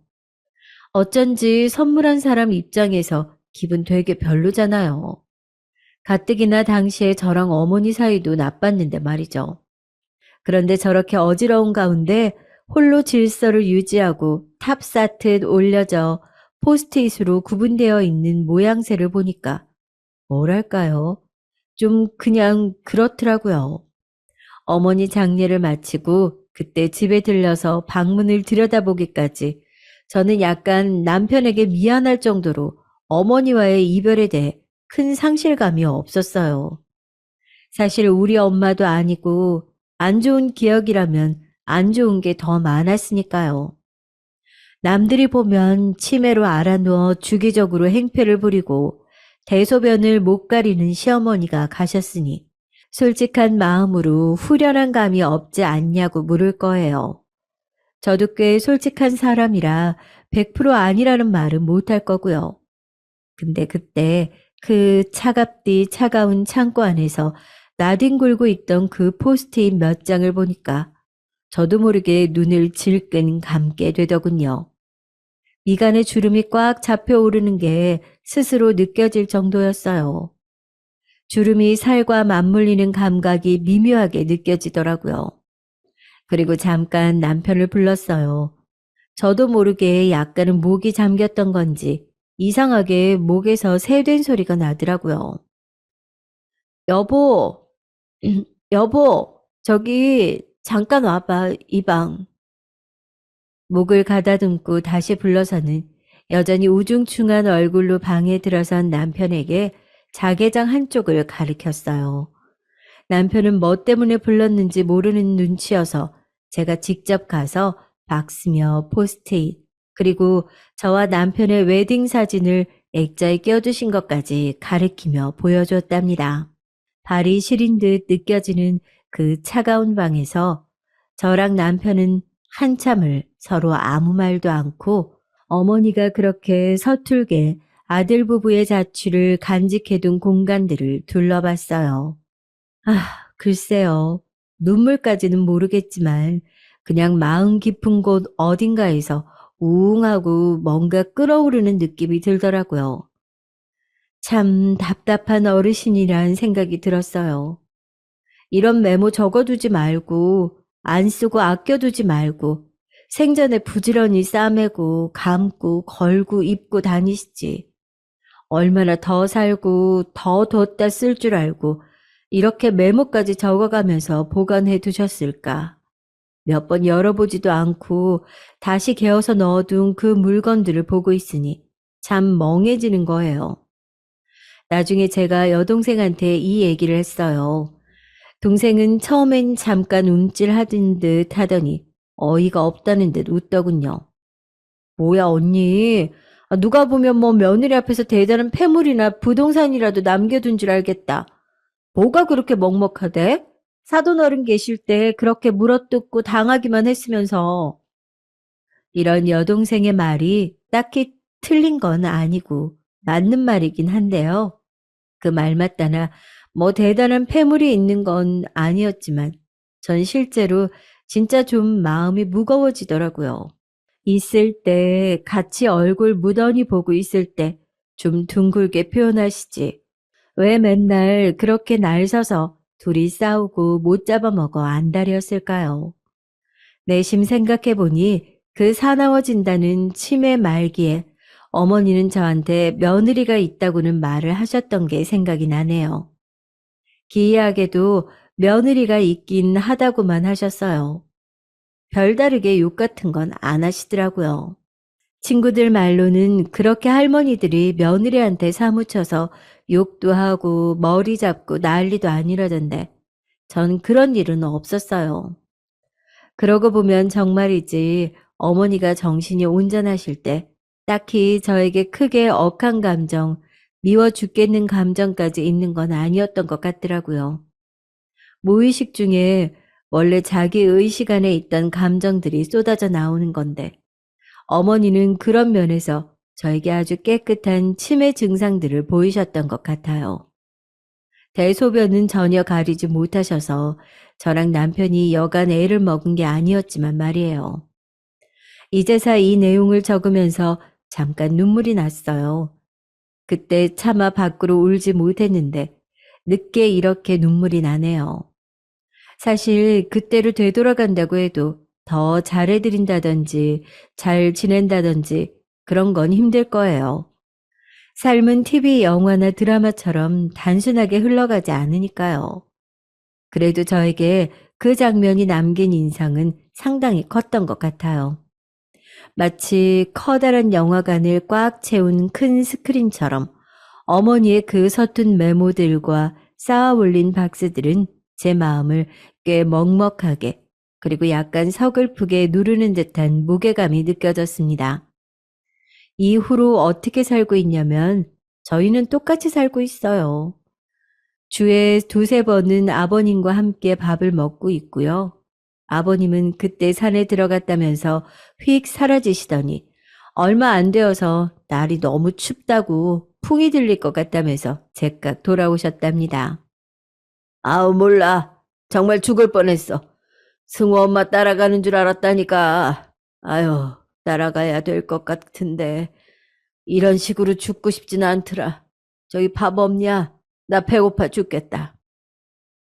어디서 어떻게 시간을 보내셨길래 그렇게 파리하고 죽을 것 같은 얼굴로 오신 건진 모르겠지만 아무튼 그 공백이 길지 않아서 한시름 났어요. 그리고 딱히 저랑 남편이랑 누가 어떻게 하자고 말을 한 건 아니고 그냥 자연스럽게 주중에 아버님 댁에 들리고 있는 거죠. 물론 남편 역시 우리 집에 잘하고 있어서 이걸로 뭔가 빈틈이 느껴진다든지 서운하다든지 하는 것도 전혀 없답니다. 남편은 저한테 몹시 고마워서 하고 있고 또 미안하다고 해요. 수시로 울 것 같은 얼굴을 하는 걸 보니 어머니를 보낸 감정을 정리하려면 시간이 좀 더 필요할 것 같기도 하네요. 그래도 그런 남편 얼싸안고 잘 살아가 보려고 합니다. 저희 아빠에게 얼마 전 이런 얘기를 털어놨더니 이제서 네가 진짜 결혼을 했고 가정을 이끌어갈 준비가 된 것 같단 말씀을 하시더군요. 아빠가 되게 불안불안했어. 사위도 믿고 사돈어른도 어지간히 미워했더랬지. 그래도 용케도 이후로 아빠한테 군소리 안 하고 네가 잘 감당했구나 싶다. 유준이 아범 네가 많이 위로해줘라. 이 말을 들으니 괜히 저는 우리 아빠가 가장으로서 어떻게 살아갔는지 어떤 결심으로 제 나이 언저리를 지나왔을지 상상하게 되더군요. 여기 사연 들어주시는 많은 분들도 우리 아빠 세대나 더 위의 분들이 계시겠죠. 각각의 모양이 다른 사정들을 갖고 열심히 고군분투하며 살아오셨으리라 생각됩니다. 가정을 이루느라 땀 흘리고 울며 감정을 토해내고 또 쓸어 담으며 그렇게 살아오신 많은 엄마 아빠들 아주 멋지다고 말씀드려보고 싶어요. 저희 아빠나 아버님 그리고 우리 남편에겐 직접 말하기 머쓱한 얘기지만 말이에요. 그럼 여기까지 저의 이야기를 들어주셔서 감사합니다. 모두 건강하세요.